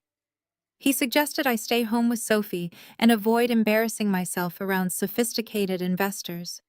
Then he softened his voice and added that after the gala, we could finally discuss the post-nuptial papers without pressure. I smiled and told him I understood. Later that night, Bradley sent confirmation that the court had approved the emergency asset preservation order and the temporary custody safeguards. The order remained sealed, ready to be served when we chose. He had also prepared a complete evidence package for the Financial Crimes Division. The authorities would decide when the threshold for arrest had been met, but the forged deed and stolen funds had already placed Carter and Sylvia in serious danger. My investigator sent one final image before midnight. Carter, Vanessa, and Sylvia were seated together in a private dining room at an expensive restaurant. A printed seating chart for the gala lay open on the table. Carter was pointing toward the main stage while Vanessa practiced walking beside him. Sylvia held a glass of wine and smiled as if the future had already been delivered to them. They believed the gala would mark the beginning of their new life. I enlarged the photograph and studied the empty chair at their table. For 10 years that had been my place, present only when useful and ignored whenever they celebrated. I no longer felt excluded. I felt free. I closed the file and turned off the office light. By then, the case against them no longer depended on one overheard conversation or one frozen transfer. It rested on bank records, forged signatures, stolen property, recorded threats, digital access logs, surveillance footage, and court-protected evidence. Carter still believed he was pressuring a frightened wife into surrender. In reality, every desperate move he made was tightening a legal structure he could no longer escape. The week passed in a tense blur. By Friday morning, the atmosphere in our home was practically humming with Carter's nervous energy. Tonight was the night of the massive investor gala hosted by his startup. This event was supposed to be his ultimate victory lap, but because of the financial freeze I had initiated, it was now his desperate last stand. He spent the morning pacing the hallway, barking orders into his phone and aggressively adjusting his tuxedo. I sat at the kitchen island drinking tea and watching him unravel. When he finally hung up his phone, he turned to look at me. I offered a supportive smile and asked what time we needed to leave for the ballroom. Carter let out a harsh and patronizing laugh. He walked over to the kitchen island and looked down at me with an expression of absolute disdain. He told me I was absolutely not attending the gala tonight. He kept his voice low, but the cruelty in his words was unmistakable. He explained that this event was exclusively for high-net-worth individuals and corporate elites. He told me that a woman who spent her days clipping coupons and organizing pantries would look completely out of place among true industry leaders. I kept my face perfectly neutral and softly asked him if spouses were typically invited to these types of corporate events. Carter slammed his hand aggressively on the marble counter. He said he needed to look like a modern and unattached power player tonight. He told me he was going to spend the entire evening begging the representatives from Vanguard Capital to restore his company funding. He stated that bringing a plain and uneducated housewife to the ballroom would completely ruin his professional image. He told me to stay home, order a pizza, and leave the high-level networking to the true professionals. He grabbed his garment bag and stormed out the front door, heading to a downtown hotel to get ready with his team. I did not argue with him. I simply cleared my teacup and went upstairs to check on my closet. I had a simple navy blue dress hanging on the back of my bedroom door. It was an older dress. Nothing spectacular, but it was the only formal piece of clothing I owned that Carter actually knew about. I brushed a small piece of lint off the collar and left it hanging there. Just before noon, the doorbell rang. I walked downstairs and opened the heavy wooden door to find Sylvia standing on the porch. She was holding a large insulated travel mug of scalding hot coffee. She did not bother waiting for an invitation. She pushed past me and walked straight into the foyer, claiming she had come to check on the house while Carter was busy preparing for his incredibly important evening. I followed Sylvia upstairs as she aggressively snooped through the bedrooms. She marched right into the master bedroom and immediately spotted the navy blue dress hanging on the back of the door. A wicked and deliberate smile spread across her face. She walked right up to the dress, pretending to examine the fabric. She took a sip from her travel mug, and then with a swift and entirely intentional flick of her wrist, she tipped the cup forward. The dark and boiling hot coffee splashed directly onto the bodice of the dress. The dark brown liquid rapidly soaked into the light fabric, completely ruining the garment in a matter of seconds. I stood in the doorway and watched the coffee drip onto the hardwood floor. Sylvia let out a loud and theatrical gasp, covering her mouth with her free hand. She looked at me with eyes full of fake apology and pure malice. "Oops," she said, her voice dripping with venom. "I guess I am just so clumsy today. What a terrible shame about your little dress, Elise. It looks like you will definitely be staying home tonight, exactly where you belong." She stepped over the puddle of coffee and walked toward the door, stopping right in front of me. She leaned in close and whispered harshly, "You need to accept your place in this world. Leave the galas to sophisticated women like Vanessa. Carter is stepping into a new life." I did not scream at her. I did not cry over the ruined fabric. I looked at the coffee dripping from the hem of the dress, and then I looked directly into Sylvia's cruel eyes. I kept my voice perfectly polite and even. I told her not to worry about the dress because accidents happen to everyone. I calmly asked her to please watch her step on the wet floor as I showed her out of my home. Sylvia looked disappointed that she had not provoked a dramatic emotional reaction from me. She huffed and marched down the stairs, gripping her empty coffee mug. I walked her all the way to the front door and opened it wide. I calmly told her to have a wonderful and safe drive home. She glared at me one last time and walked out to her car. I stood on the porch and watched her luxury sedan pull out of the driveway and disappear. The moment her car was completely out of sight, I closed the front door and locked the deadbolt. The quiet peace of the house wrapped around me. I walked over to the hallway mirror and looked at my reflection. Carter and Sylvia truly believed they had successfully trapped me. They thought a ruined, cheap dress and a few cruel insults would keep me hidden away in the shadows while they paraded around the city. I pulled my secure private cell phone from my pocket. I did not call a dry cleaner to salvage the navy dress. I dialed a highly exclusive concierge service based in downtown Chicago. This particular service catered exclusively to the absolute wealthiest individuals in the city.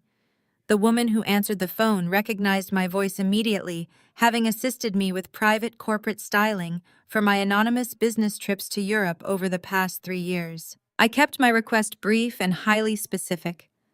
I told her I was attending an incredibly important corporate gala tonight, and that I required a complete wardrobe transformation immediately.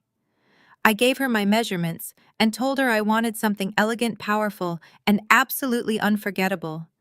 I told her budget was not a concern and instructed her to charge everything directly to my private wealth management account. Exactly 1 hour later, a sleek black luxury van pulled into my driveway. 3 people stepped out carrying garment bags, velvet jewelry boxes, and professional styling equipment.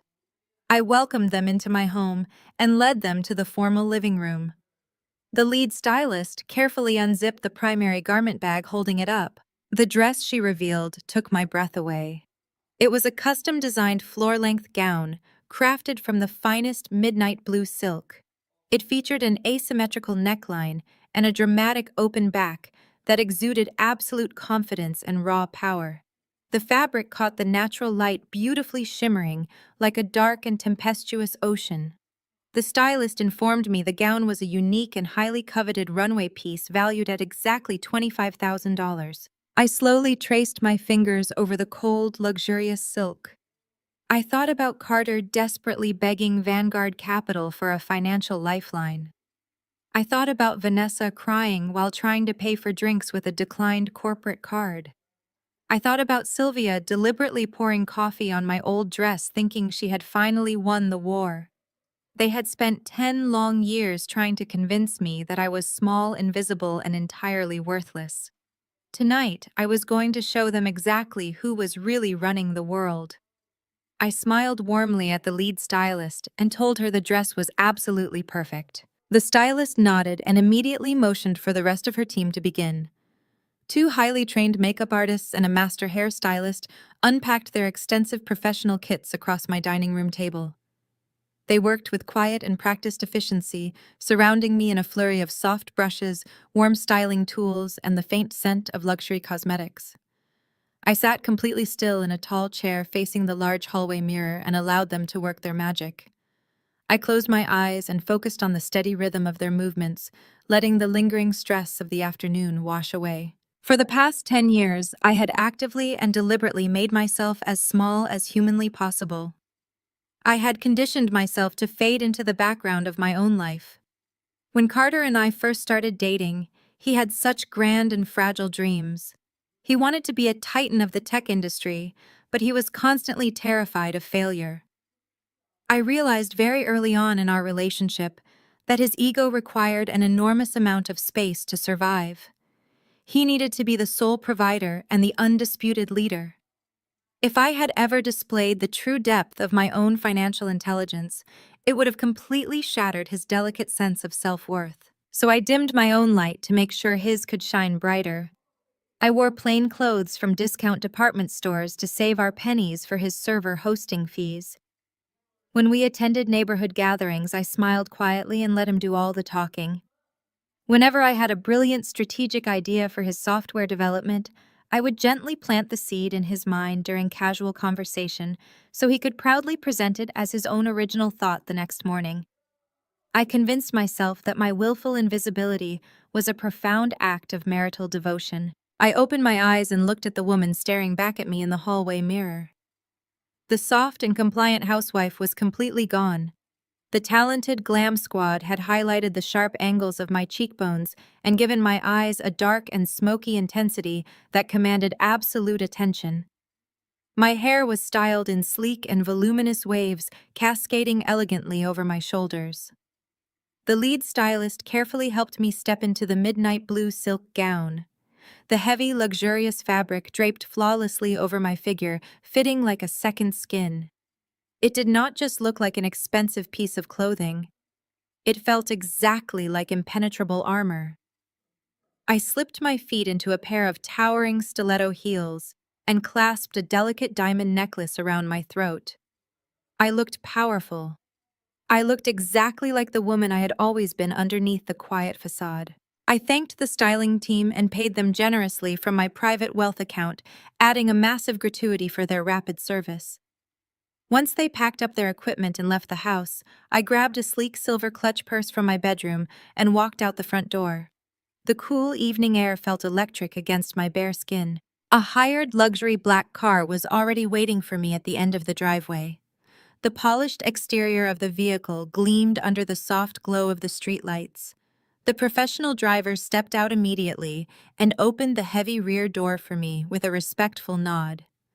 I slid into the plush leather interior of the spacious back seat, and the driver gently closed the door, shutting out the ambient noise of the quiet suburban neighborhood. As the car pulled smoothly away from the curb and began the drive toward downtown Chicago, the tinted windows completely obscured me from the outside world. I leaned back into the comfortable seat and enjoyed the smooth and silent ride. Exactly 10 minutes into the journey, my secure private cell phone vibrated inside my silver clutch. I pulled the device out and unlocked the screen. It was a highly encrypted priority message from my private investigator. He had been monitoring Carter's digital footprint all afternoon and had just intercepted a massive cache of confidential corporate data. I tapped on the notification and opened the secure dossier he had compiled for me. I read through the digital files as the city skyline slowly came into view on the horizon. The information my investigator had uncovered was absolutely staggering. Carter's financial situation was far more desperate than I had even realized. Because Vanguard Capital had completely frozen his $10 million lifeline, his startup was entirely out of operational cash. Instead of canceling the lavish investor gala and facing the humiliation of failure, Carter had decided to double down and commit massive federal fraud. The dossier contained high-resolution screenshots of Carter's final quarterly financial reports. The numbers on the pages had been completely fabricated.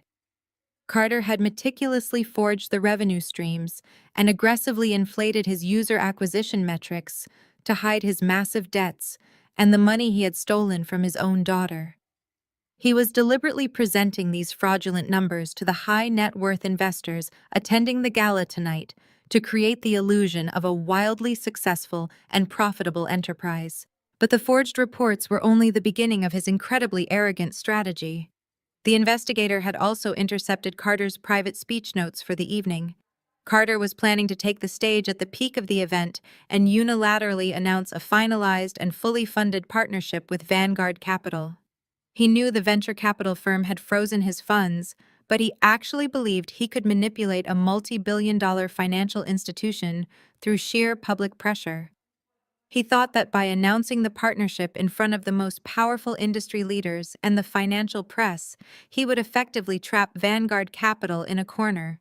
He assumed they would be forced to release the $10 million to avoid the negative publicity of publicly backing out of a highly publicized deal. The sheer magnitude of his delusion was almost impressive. The final piece of intelligence in the dossier made my blood run absolutely cold. In the concluding paragraph of his speech, Carter was planning to officially announce Vanessa as his new corporate co-founder. He was going to stand on that stage and publicly credit his mistress for all the tireless work and strategic vision that had brought the company to this pivotal moment. He was going to completely erase my 10 years of silent sacrifice and hand my rightful place in the company history directly to the woman who was helping him destroy my family. He wanted to cement their new life together in front of the entire corporate elite of Chicago. I closed the encrypted file and locked my phone, slipping it back into my silver clutch. I did not feel a single ounce of panic over his desperate maneuvers. I turned my head and looked out the tinted window of the luxury car. The bright and vibrant city lights of downtown Chicago reflected beautifully across the smooth glass. Carter honestly thought he could forge financial documents and trap an anonymous billionaire investor into handing him a fortune. He thought he could publicly replace his loyal wife without facing any consequences. I let a slow and chilling smile spread across my face as the towering skyscrapers loomed closer. My husband was about to learn a very hard and very public lesson. The anonymous chief executive officer of Vanguard Capital was definitely going to make an appearance tonight. The ride from my quiet suburban home to downtown Chicago felt incredibly short. I sat in the plush leather back seat watching the vibrant city lights blur past the tinted windows. For a decade, I had avoided these bright lights and the glamorous social events they illuminated. I had convinced myself that staying in the shadows was the best way to support the man I loved. I had happily accepted a life of clipping coupons and managing household chores while Carter chased his grand ambitions. Tonight, however, I was not hiding. Tonight, I was stepping fully and unapologetically into the immense power I had quietly built from nothing. The luxury vehicle pulled smoothly to a stop in front of the grand entrance of the downtown ballroom. I waited patiently for the professional driver to open my door. When I stepped out onto the pristine red carpet, the cool evening wind caught the edge of my midnight blue silk gown, making the heavy fabric ripple like a dark ocean wave. Towering pillars of white marble framed the heavy glass doors, and the bright flashes of press cameras illuminated the faces of the corporate elite as they made their way inside. I walked past the velvet ropes with a steady heart. I handed my silver clutch to the security attendant for a brief inspection and stepped into the main foyer. The grand ballroom was a breathtaking display of extreme wealth and corporate power. Massive crystal chandeliers hung from the vaulted ceilings, casting a warm golden light over the crowded room of high-net-worth investors and powerful industry leaders. Waiters in crisp white tuxedos circulated carrying silver trays loaded with expensive champagne and delicate appetizers.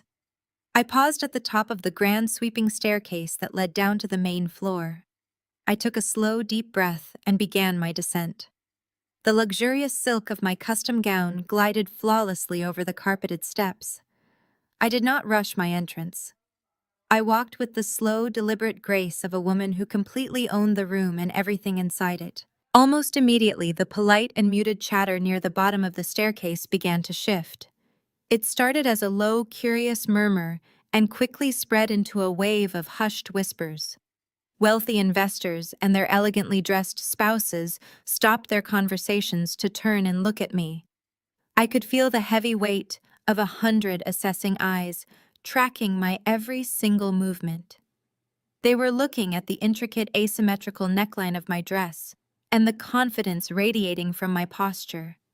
I reached the bottom of the stairs and smoothly blended into the elegant crowd, keeping my facial expression perfectly composed. It took exactly 2 minutes for Carter to spot me. He was standing near the center of the expansive room, desperately trying to corner a group of wealthy venture capitalists.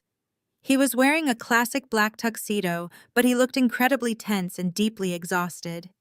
He was holding a glass of expensive bourbon and nodding frantically at whatever the older investors were saying. Then one of the men he was speaking to glanced over my shoulder and made a quiet comment about my arrival. Carter frowned and turned his head to follow the man's gaze through the crowd. When his eyes finally landed on me, the glass of bourbon literally slipped from his fingers. He caught the heavy glass just before it fell, but the dark liquid splashed heavily over the rim and stained his pristine white shirt cuff. The color completely drained from his face, leaving his skin looking pale and absolutely terrified. He hastily excused himself from the group of confused investors and began marching directly toward me. He shoved his way roughly through the elegant crowd, ignoring the annoyed glares of the people he bumped into. He reached me before I had even taken 10 steps across the polished ballroom floor. He did not say hello or ask how I got there. He reached out and grabbed my bare arm with a tight and painful grip. He pulled me forcefully behind a tall and elaborate floral arrangement, hoping to hide us from the watchful eyes of his potential financial saviors. His breath smelled of stale alcohol and pure panic. "Are you absolutely insane?" he hissed, his voice trembling with furious and uncontained anger. "What are you wearing? Get out of here right now, before you ruin my one chance at saving this company." I gently but firmly pried his fingers off my arm. I did not flinch or look away from his terrified and bloodshot eyes. I kept my voice incredibly low and calm. I politely told him I was simply attending a corporate event and enjoying my evening.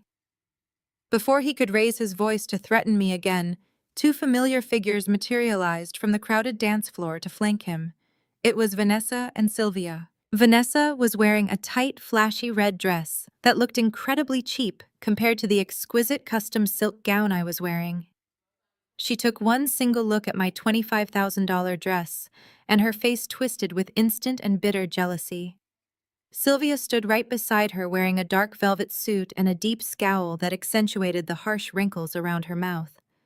They had been watching Carter panic from across the room and rushed over to back him up in his aggressive assault. Vanessa let out a harsh and mocking laugh. She crossed her arms tightly over her chest and looked at me with supreme arrogance.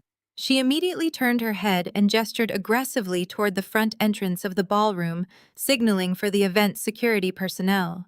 "Excuse me," she called out, raising her hand high in the air to attract attention. "We have a serious problem over here.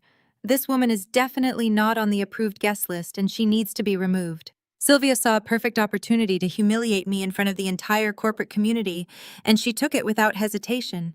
She deliberately raised her voice so the group of wealthy investors standing nearby could hear every single vicious word she said. She pointed a manicured finger directly at my face. "She is just a desperate and highly unstable housewife who could not accept the simple fact that her successful husband finally outgrew her," she announced loudly. "Please get security over here and escort her out immediately before she causes a violent scene." The wealthy guests standing around us stopped their conversations entirely. They stepped back, forming a tight and watchful circle around our rapidly escalating confrontation. I heard the sharp clicks of smartphone cameras capturing the dramatic family spectacle. Two burly security guards in dark suits began marching swiftly toward our location. They looked incredibly serious and focused entirely on removing the supposed threat that Vanessa had loudly pointed out. Carter watched the security guards approaching, and a sickeningly smug smile slowly spread across his pale face. He felt the power shifting comfortably back into his hands. He crossed his arms tightly over his chest and looked down at me with absolute and unwavering contempt. He thought he had successfully humiliated me in front of the most important people in the entire city. He thought I was about to be dragged out like common trash while he remained inside to celebrate his false victories. "I explicitly told you to stay in your lane, Elise," he whispered cruelly. His words were intended to reduce me to the obedient woman he remembered, but they had the opposite effect. I looked at the tight circle forming around us and understood that Carter had created the perfect stage without realizing it. Every investor he wanted to impress was now close enough to witness how he treated the wife he claimed to protect. I met his stare and spoke quietly enough that only he, Vanessa, and Sylvia could hear me. I told him that I had stayed in the lane he built for 10 years. I had kept his home functioning, protected his reputation, and allowed him to take credit for ideas he had never created alone. The problem was not that I had left my lane. The problem was that he had never bothered to discover where it actually led. For the first time that evening, uncertainty flickered across his face. He searched my expression for the frightened hesitation he normally used to control me, and found nothing. His hand moved toward my arm again, but I stepped back before he could touch me. The movement was small, yet several people nearby noticed it. A silver-haired woman from a major investment bank narrowed her eyes at Carter. A younger executive raised his phone and continued recording. Vanessa reacted immediately. She stepped between us and announced that I was wearing a stolen gown purchased with company money. She pointed at my necklace and accused me of draining Carter's accounts in a jealous attempt to sabotage the gala. Her voice grew louder with every sentence. She claimed I had been emotionally unstable for months and had recently begun interfering with corporate banking systems I did not understand. The accusation was reckless, but strategically useful. Carter's expression changed as he realized Vanessa was publicly mentioning the frozen accounts. He grabbed her elbow and told her to lower her voice. She jerked away from him. Their polished partnership cracked in front of the guests, revealing the panic underneath. Sylvia quickly tried to regain control. She told the surrounding investors that I had always been resentful of Carter's success. According to her, I spent my days inventing emergencies because I could not tolerate being married to a man whose career had outgrown me. She said the family had tried to arrange private treatment for my supposed instability, but I had refused help and become increasingly dangerous. I almost admired the speed with which she constructed the lie. She had spent years disguising cruelty as concern, and now she was using the same skill in front of an audience. But the story no longer matched what people could see. I was standing calmly with my hands at my sides. Carter was sweating through his collar. Vanessa was shouting about blocked credit cards. Sylvia was pointing at me with uncontrolled rage. One of the investors asked Carter whether there was a security problem with the company accounts. He answered too quickly. He said everything was perfectly normal and that Vanessa had misspoken. Another man asked whether Vanguard Capital had finalized the funding.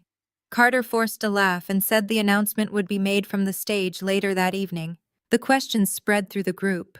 Carter had wanted attention, but not this kind. He raised both hands and told everyone the situation was a private domestic misunderstanding. Then he turned toward me and ordered me to leave before I damaged confidential negotiations. I asked him why my presence threatened a legitimate investment. The question landed harder than an accusation. Several guests exchanged glances. Carter opened his mouth, but no answer came. Vanessa stepped forward and said I had entered without an invitation. She claimed I must have stolen someone else's credentials at the door. The event coordinator arrived beside the two approaching security guards. She carried a tablet containing the official guest registry and looked deeply uncomfortable with the scene. Carter immediately identified himself as the founder and host. He pointed at me and said I was an unauthorized spouse who had ignored direct instructions to remain at home. The coordinator searched the visible guest list for my name. Elise was not there. Carter smiled as soon as he saw her hesitation. He did not know that the primary sponsor had been entered under a confidential corporate designation rather than a personal name. To him, the missing name was proof that I had no right to be in the room. There, she said, Vanessa triumphantly. She is not registered. The head of security asked whether I had received an invitation or sponsor credential. I told him that I had proper authorization and would provide it directly to him. Carter laughed and said I was bluffing. He told the guards to search my purse because I had probably taken a badge from one of his employees. I held my clutch closer to my body. Carter reached for it. The security chief immediately placed himself between us and ordered everyone to keep their hands visible. The command silenced the group for a moment. Carter stepped back, furious that a guard had interrupted him at his own event. Sylvia leaned toward the coordinator and whispered urgently, but her voice carried farther than she intended. She said I needed to be removed through a private exit before the press noticed. The mention of the press caused several journalists near the edge of the crowd to move closer. Camera lights appeared above raised phones. Carter saw them and changed tactics again. His face softened into a performance of wounded patience. He told the security chief that he did not want me arrested. He claimed I was the mother of his child and was clearly experiencing an emotional crisis. He said he only wanted me escorted home safely before I harmed myself or anyone else. The lie was designed to sound compassionate, but it carried a direct threat. If I resisted, he would use my resistance as proof that I was unstable. It was the same trap he had used throughout our marriage on a much smaller scale. He provoked, I reacted, and he presented himself as the calm, reasonable man. This time I refused the role. I told the security chief that I was not asking for special treatment. I asked him to verify my credentials using the executive scanner rather than relying on the public guest list. The coordinator frowned. She said the executive scanner was reserved for principal sponsors and managing partners. Exactly, I replied. A quiet ripple moved through the nearby guests. Carter stared at me as if I had spoken in another language. Then he laughed loudly and told the coordinator not to indulge my fantasy. He said I was a freelance bookkeeper who earned less in a month than the gala cost per table. Vanessa added that I had probably purchased a fake badge online. Sylvia demanded that the guards confiscate it as evidence. Their voices overlapped, each of them more desperate to define me before anyone could verify the truth. The head of security did not join their argument. He studied my face, then looked at the silver clutch in my hand. His training had taught him that confidence alone proved nothing, but it had also taught him not to ignore a direct request for executive verification. He signaled to the second guard, who retrieved a compact scanner from inside his jacket. Carter's smirk returned. He believed the device would expose me in seconds. He leaned close enough for only me to hear and whispered that after security threw me out, he would make sure I never saw the house or the company again.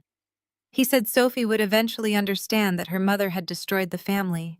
I looked directly into his eyes and told him that Sophie would understand far more than he expected. The head of security stepped forward. The crowd tightened around us, leaving a narrow circle of polished marble beneath the chandeliers. The string quartet faltered as the musicians noticed the disturbance. Even the waiters stopped moving. The guard asked me one final time to present whatever credential I claimed to possess. His voice was controlled but firm. His right hand moved toward my arm, prepared to escort me away if I refused. Vanessa let out a sharp, triumphant laugh, tossing her hair over her shoulder. She looked at the wealthy investors standing around us and loudly apologized for the unfortunate interruption, claiming I was just a confused, desperate woman who had somehow wandered in off the street. Sylvia nodded in aggressive agreement, stepping much closer to the security guard and demanding that he remove me through the hidden service elevator so I would not cause any further embarrassment to her incredibly successful son. They were both absolutely vibrating with cruel, uncontained excitement. Carter released his tight grip on my arm and took a half step back, straightening his ruined tuxedo jacket. He crossed his arms over his chest and lifted his chin, waiting for the professional guards to drag me away like unwanted trash. I did not flinch when the head of security reached for me. I did not raise my voice to argue with my mother-in-law or plead with my husband for mercy. I simply maintained my calm, confident posture and slowly opened my sleek silver clutch purse. I reached inside the silk-lined compartment and let my fingers brush against the cold, heavy metal waiting for me there. I pulled out a solid metal black platinum VIP badge. It was a highly exclusive piece of security clearance reserved only for the absolute highest tier of executive sponsors and managing partners. The thick card gleamed under the bright light of the crystal chandeliers. I did not hand the badge to the security guard. I held it up between us with steady, unwavering hands. The head of security stopped his forward movement instantly. His trained eyes locked onto the black platinum metal, and his stern expression shifted into a look of profound, sudden hesitation. He pulled out a specialized digital scanning device used specifically to verify high-level corporate credentials. The surrounding crowd of wealthy investors fell completely silent, watching the strange, tense exchange with growing curiosity. Carter frowned deeply, his confident smirk beginning to waver at the edges. He leaned forward, trying to get a better look at the small metal object I was holding. The security chief brought the digital scanner up to the face of my black platinum badge. The laser swept across the embedded microchip with a quick red flash. For a fraction of a second, the entire massive ballroom seemed to hold its collective breath. Then the scanning device flashed a brilliant, undeniable emerald green.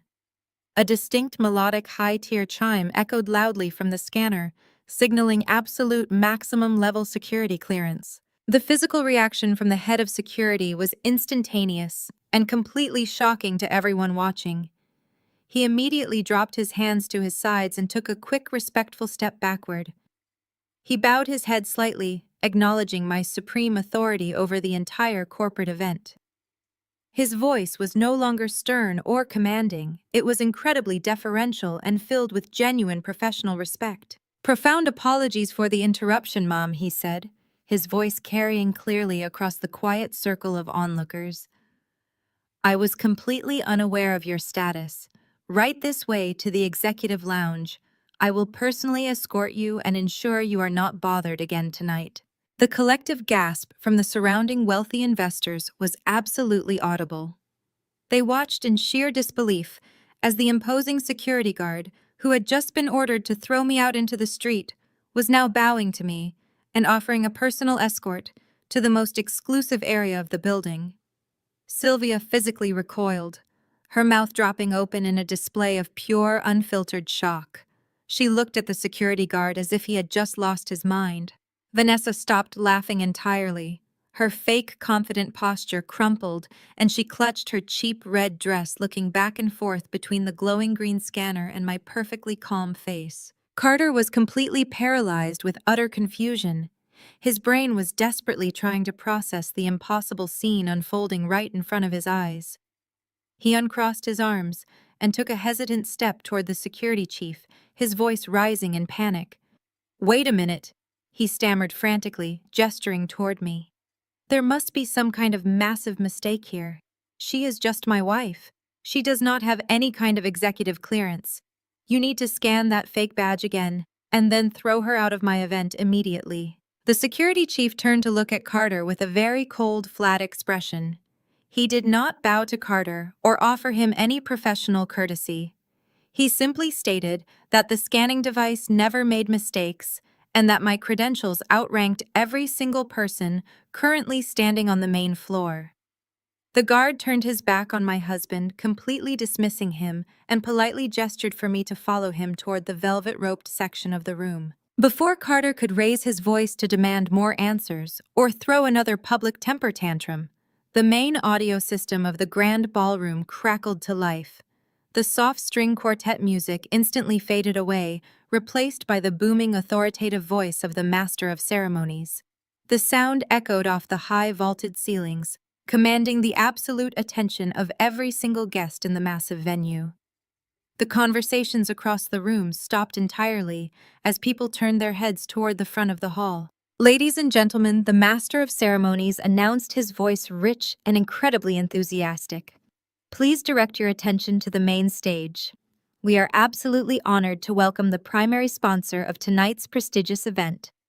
Please put your hands together for the anonymous sole managing partner and chief executive officer of Vanguard Capital." The entire ballroom erupted into a thunderous wave of applause. The wealthy investors standing around us immediately forgot about our dramatic family confrontation and turned their eager faces toward the brightly lit stage. Carter physically jolted at the sound of the company name. The sheer terror and confusion that had just clouded his face vanished instantly, replaced by a sudden desperate surge of blinding hope. He honestly believed his absolute salvation was finally walking out from behind the heavy velvet curtains. He turned his head and looked at me with a sickeningly arrogant, triumphant glare. He thought my high-level security clearance was just some bizarre clerical error that he would easily fix tomorrow morning once he secured his massive fortune. He leaned in close to me, his breath warm and smelling of stale bourbon.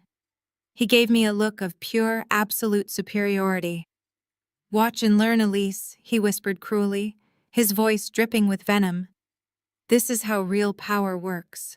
He quickly turned his back on me and faced the brightly lit stage, his eyes wide and eager as he waited for his corporate savior to finally appear in all their grand and undeniable financial glory right now. I did not stay to watch the pathetic expression of anticipation consume his face. I simply turned away from him and began walking forward. I moved with steady and deliberate purpose, letting the heavy midnight blue silk of my custom gown glide effortlessly across the polished floor. The master of ceremonies stood at the edge of the stage, gesturing warmly toward the velvet-covered stairs that led up to the main podium. The bright theatrical spotlight swept rapidly across the dark and crowded ballroom, searching for the guest of honor. The beam of light finally stopped its frantic sweep and landed directly on me just as I reached the bottom step. A blinding circle of pure white light enveloped my figure. The soft murmurs in the grand ballroom died away entirely. Hundreds of wealthy investors and powerful corporate executives turned their heads to look at the woman standing in the center of the spotlight. I placed my hand on the polished brass railing and began to ascend the stairs. My stiletto heels clicked with a sharp and rhythmic certainty against the wooden steps. I did not look down. I kept my head held high and my posture perfectly straight. I felt the immense weight of my own hidden power finally rising to the surface. For a decade, I had made myself a shadow in my own life so my husband could pretend to be a star. Tonight, I was stepping out of the dark and burning his fragile illusion to the ground. I reached the top of the stairs and walked gracefully across the wide wooden stage. I moved directly toward the center microphone stand. From my elevated position, I had a perfect, unobstructed view of the entire ballroom. The silence in the room was absolute and suffocating. The elite guests stared up at me with expressions of profound curiosity and deep confusion. They knew exactly who Carter was, and many of them recognized me as the quiet, unassuming wife he occasionally dragged to mandatory holiday dinners. They were waiting for an explanation. They were waiting to see if a terrible logistical mistake had just occurred. I looked down into the sea of upturned faces and immediately found Carter. He was standing exactly where I had left him near the tall floral arrangement. The arrogant and expectant smile had completely vanished from his pale face. His jaw hung slightly open, and his eyes were wide with a sickening and undeniable realization. He watched me step up to the primary microphone, and his brain struggled violently to process the impossible image in front of him. He shook his head slowly from side to side, desperately, silently begging me to step down. The sheer and unadulterated terror radiating from his tense posture was absolutely intoxicating to witness. Standing just a few feet behind him, Vanessa suddenly froze. She was holding a tall crystal flute filled with expensive vintage champagne. She stared up at the stage, her eyes darting between my confident face and the black platinum badge I was still holding casually in my left hand. The devastating truth hit her like a physical blow to the chest. Her fingers went completely limp. The heavy crystal champagne glass slipped from her grasp and plummeted toward the ground. It hit the solid marble floor with a sharp, explosive crash. The sound of the shattering crystal echoed violently throughout the dead, silent ballroom. Bright drops of expensive liquor splashed across the hem of her cheap red dress and onto Carter's polished leather shoes.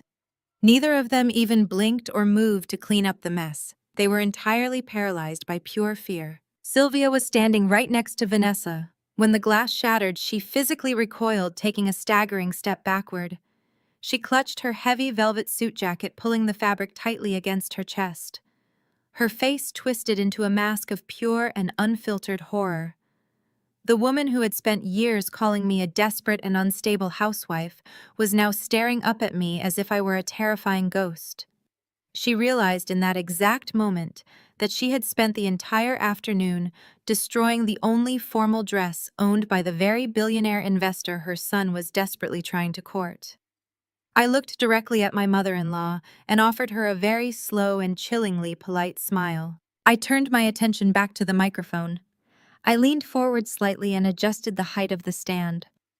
The subtle movement sent a brief crackle of audio feedback through the massive ballroom speakers, commanding the absolute and undivided attention of every single person in the venue. I looked out over the crowd, making sure my voice would carry with undeniable authority and perfect clarity. "Good evening," I said, my voice steady and echoing clearly across the room. "I am Elise. I am the sole managing partner and the chief executive officer of Vanguard Capital." The reaction was instantaneous and explosive. A massive and collective gasp ripped through the entire ballroom. Hundreds of wealthy investors, corporate executives, and financial journalists simultaneously drew in a sharp breath of pure shock. The sound was deafening. Whispers erupted instantly, spreading like wildfire across the elegant crowd. People pointed up at the stage and furiously whispered to their colleagues, pulling out their phones to record the historic corporate revelation. I was the silent ghost who had controlled the technology investment market for the past 5 years. Nobody knew my name or my face until this exact second. I looked back down at my husband. The color drained from his face, leaving his skin the color of dirty ash. Carter's knees visibly buckled beneath his weight. He stumbled forward, throwing his hand out to grab the edge of a nearby cocktail table to keep from collapsing onto the marble floor.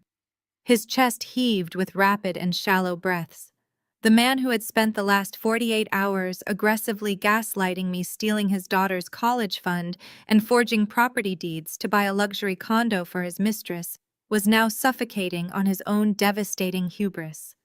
He had explicitly told me I was too uneducated to understand high-level finance.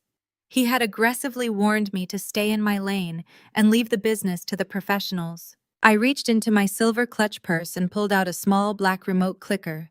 I pressed my thumb against the primary button to activate the massive digital presentation screens mounted on the wall directly behind me. The large screens flared to life, casting a bright and vibrant glow across the back of the stage. And tonight, I continued, my voice rising above the frantic murmurs of the stunned crowd. I am here to discuss the critical importance of rigorous due diligence, corporate integrity, and the severe federal consequences of absolute financial fraud. I stared into Carter's terrified and bloodshot eyes. He looked like a man who had just been sentenced to life in a dark, windowless prison. He knew exactly what was about to happen next. He knew that the presentation I had loaded onto those massive screens was not a typical discussion about corporate growth or standard venture investments. He knew I was about to meticulously dismantle his entire professional and personal existence piece by piece in front of the very people he had spent years trying to impress. The legal snare Bradley and I built was finally snapping shut around his throat. I pressed the small button on the black remote clicker, resting in the palm of my hand. The massive digital screens mounted on the wall directly behind me flickered to life. Instead of the standard colorful graphs and optimistic financial projections, the audience was expecting the screens displayed a simple pulsating audio wave. A sharp click echoed through the state-of-the-art sound system. Then a voice filled the cavernous ballroom. It was Carter's voice, clear and unmistakable. He was laughing that deep, arrogant laugh I had listened to for 10 years. The audio recording from Suite 714 in Manhattan began to play at maximum volume. The elite crowd heard Sylvia perfectly captured on the recording, asking if the glorified calculator suspected anything. Then Carter's voice boomed through the speakers, bragging with sickening pride. He proudly declared that I was too busy clipping grocery coupons and managing his dry cleaning to understand anything about his life. He happily outlined his entire malicious plan to the room of horrified investors. He explicitly stated that as soon as the $10 million from Vanguard Capital cleared on Friday, he was going to serve me with divorce papers, drain our joint bank accounts, and take his startup public with Vanessa. The audio clip captured the distinct clinking of their champagne glasses, celebrating my planned destruction. The recording ended, and the room plunged into an absolutely suffocating silence. I looked out into the crowd. The wealthy venture capitalists who had been shaking Carter's hand just moments ago were now staring at him with pure, unadulterated revulsion. These were men and women who managed billions of dollars and guarded their professional reputations fiercely. Hearing a startup founder openly brag about using investor capital to fund an illicit affair and destroy his family was professional suicide. The sheer arrogance of his recorded words hung heavily in the air. Carter was physically shrinking. He grabbed his chest, his breathing turning into shallow, rapid gasps. I did not give him a single moment to recover from the shock. I pressed the clicker again. The audio wave vanished from the large screens, replaced by a massive high-resolution image of a legal document. It was the fraudulent quitclaim deed for the lakeside property. I leaned into the microphone, keeping my voice perfectly calm and authoritative. I explained to the silent audience that true corporate leadership required absolute integrity and transparency. I told them that the document displayed behind me was a forged deed. I explained exactly how Carter and his mother had attempted to illegally transfer 40 acres of prime commercial real estate out of my name without my knowledge or consent. I pointed out the forged signature on the screen, detailing how it had been aggressively expedited through the county clerk to secure a fraudulent bridge loan. I made sure every single investor in the room understood that Carter's startup was entirely out of operational cash. I told them he was actively attempting to commit real estate fraud to cover his massive mounting payroll debts because he had wildly mismanaged his company. The camera flashes started going off again. Financial journalists in the back of the room were furiously typing on their phones, capturing every piece of devastating evidence. Sylvia tried to back away into the shadows of the tall floral arrangements, but the people standing around her physically stepped away, leaving her completely exposed. The wealthy socialites she had spent years trying to impress were now looking at her like she was a common criminal. Her face was a mask of sheer panic and intense humiliation. She tried to cover her face with her heavy velvet clutch purse, but the damage was already permanently done. Her reputation in the city was completely destroyed. She would never be welcome in these elite social circles ever again. I pressed the remote clicker a third time.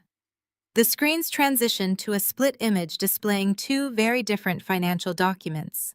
On the left side of the screen was a bank statement showing a dedicated college savings account belonging to an 8-year-old child. The balance clearly showed a withdrawal of exactly $60,000, leaving the account completely empty. On the right side of the screen was a luxury real estate brochure for a downtown penthouse, along with a deposit receipt for the exact same amount. I highlighted the handwritten sticky note from Vanessa thanking Carter for clearing the deposit on their new home. A collective murmur of deep disgust rippled across the grand ballroom. Business failures were one thing, but stealing your own child's future to finance a luxury love nest for your mistress crossed a moral line that shocked even the most ruthless corporate sharks in the room. I looked directly at Vanessa. She was trembling violently, her arms wrapped tightly around her chest, as if she could physically shield herself from the heavy judgment crashing down upon her. She realized with terrifying clarity that her entire professional career was instantly and permanently over. No reputable firm in the country would ever hire a vice president who was publicly exposed for conspiring to embezzle funds and steal from an innocent child. Her cheap red dress and my grandmother's stolen diamond bracelet offered her absolutely no protection now. She looked around the room seeking an ally, but the faces staring back at her were filled with absolute contempt. She took a step back, her high heels wobbling unsteadily on the polished marble floor. She looked like she wanted the ground to open up and swallow her whole. I turned my gaze back to Carter. He was no longer standing upright. The sheer weight of his public annihilation had driven him to his knees right in the middle of the dance floor. He was hyperventilating, openly clutching his chest as he stared up at the stage. The arrogant titan of industry was completely gone. In his place was a broken, pathetic man who had finally been forced out of the comfortable shadows I had provided for him. He was drowning in the bright light of his own consequences. He raised his shaking hands toward me, his mouth opening and closing without making a sound. He looked like he was suffocating on the truth. The man who had mocked my intelligence and demanded my submission was now kneeling before me completely powerless. I looked down at him feeling no pity and no remorse. He had built his entire life on vicious lies, and now he was going to lose absolutely everything because of them. His grand illusion had been permanently shattered. I leaned very close to the microphone. My voice echoed with cold, absolute finality. I told the room that Vanguard Capital maintained the highest possible standards for our corporate partners. I stated that we absolutely refused to associate our pristine financial reputation with individuals who operated with such profound moral bankruptcy and criminal intent. I looked directly down at my husband, watching the last sliver of hope drain from his terrified eyes. I announced that as my first and final act regarding his portfolio tonight, Vanguard Capital was officially and permanently withdrawing all funding from his fraudulent enterprise. The entire room watched as the final nail was driven into his coffin. He had dug his own grave with his overwhelming greed. The trap had perfectly and permanently closed. I stepped back from the wooden podium and calmly walked away from the total wreckage of his life without looking back. As my heels echoed down the velvet steps of the stage, the absolute silence in the grand ballroom shattered. It exploded into absolute uncontrollable chaos. The heavy doors at the back of the venue swung open as elite financial journalists sprinted out into the hallway, furiously dialing their editors to break the most scandalous corporate story of the decade. Inside the ballroom, the polished veneer of high society completely vanished. The wealthy venture capitalists who had just spent the entire evening sipping expensive champagne and listening to my husband make empty promises transformed into a ruthless, furious mob. They surged forward like a tidal wave of bespoke suits and sharp accusations. They completely surrounded Carter, trapping him tightly in the center of the polished marble dance floor. I stood near the edge of the room watching the beautifully dressed investors, shouting aggressively, pointing their fingers directly at his face, and demanding the immediate return of their capital. They felt profoundly insulted and deeply violated. Men who managed billion-dollar portfolios were screaming about federal fraud and corporate malfeasance. They promised him endless litigation and absolute financial ruin. Carter was completely trapped in the center of their relentless fury, visibly shrinking under the crushing weight of their aggressive demands. He raised his hands defensively, desperately trying to speak over the deafening roar of the angry crowd, but his pathetic voice was completely drowned out. A few feet away, Vanessa suddenly realized the terrifying gravity of her own situation. The luxurious world she thought she had successfully stolen was rapidly collapsing into a massive federal crime scene. She took one look at Carter drowning in the sea of furious investors and immediately attempted to save herself.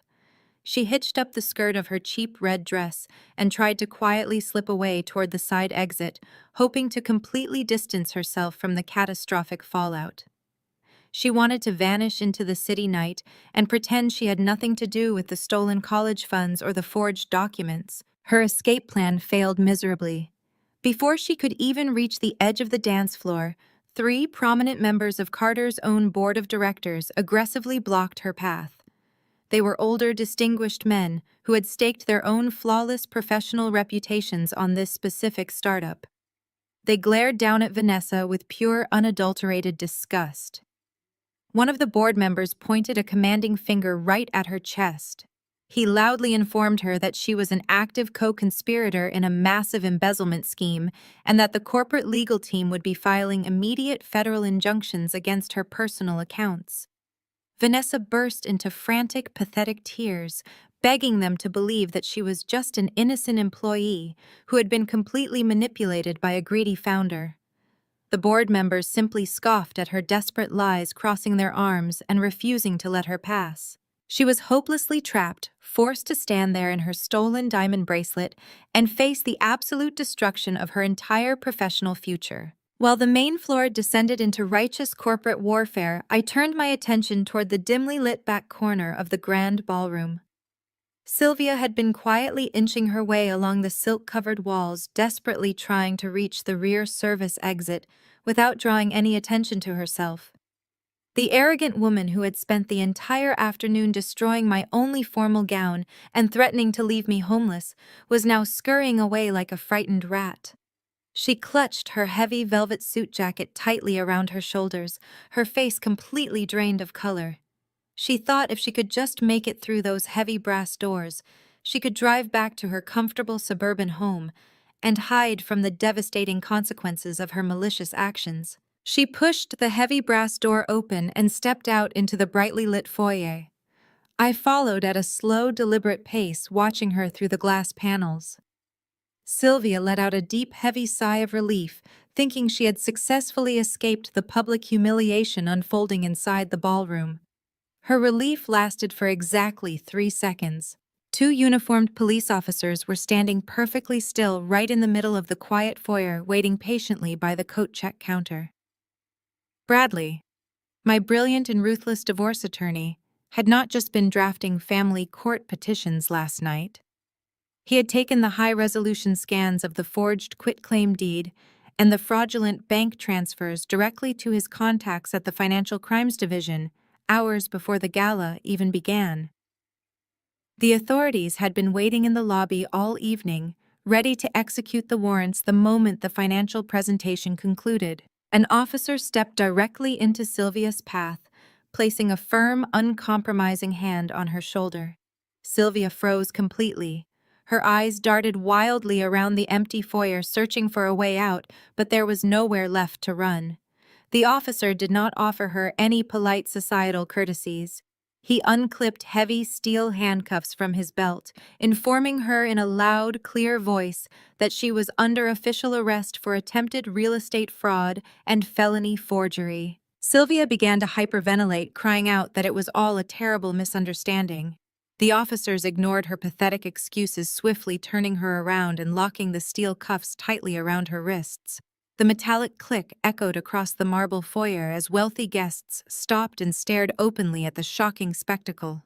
Sylvia, the woman who had spent her life obsessing over her pristine image, was now being publicly paraded through the lobby in police handcuffs. She hung her head in absolute shame, weeping uncontrollably as the officers marched her out the front doors and toward the flashing lights of a waiting squad car. I watched the cruiser pull away and slowly walked back into the main ballroom.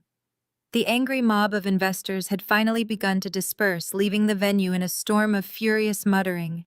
The massive room was rapidly emptying out, leaving behind a chaotic mess of discarded champagne glasses. Carter was left completely alone in the very center of the polished dance floor. He had collapsed completely, falling heavily onto his knees. His pristine white shirt was wrinkled and stained with spilled bourbon. His expensive tuxedo jacket hung loosely from his defeated shoulders. He looked up and saw me walking quietly toward him. He crawled forward on the hard marble floor, closing the short distance between us. He reached out with trembling hands and grabbed the soft silk fabric of my midnight blue gown. Tears streamed openly down his pale and terrified face. His entire body shook with violent, desperate sobs. He looked up at me with eyes full of absolute agony and sheer, unadulterated panic. "Elise, please!"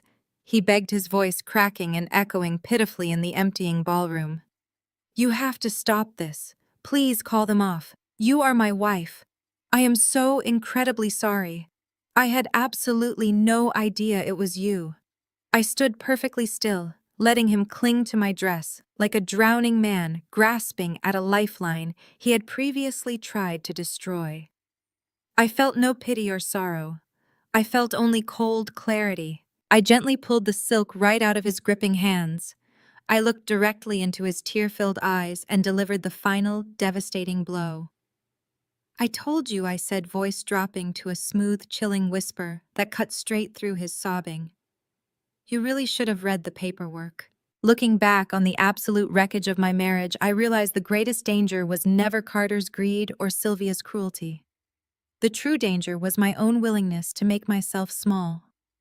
For 10 long years, I dimmed my light to protect the fragile ego of a man who never respected me. I believed that true love required silent sacrifice, and that my invisible devotion would be rewarded with loyalty. I was completely wrong. When you shrink yourself down to fit into someone else's narrow expectations, you do not earn their love. You only teach them that your personal boundaries do not matter at all. True partnership does not require you to hide your strength or disguise your intelligence. The moment I stopped playing the role of the compliant housewife, I discovered an immense reserve of power I had forgotten I possessed. Sometimes the people who claim to support you are actually the ones holding you back, relying on your quiet submission to fuel their unearned arrogance. You simply have to stop apologizing for your own brilliance and start demanding respect. Let them underestimate you. Let them assume your silence means you are weak.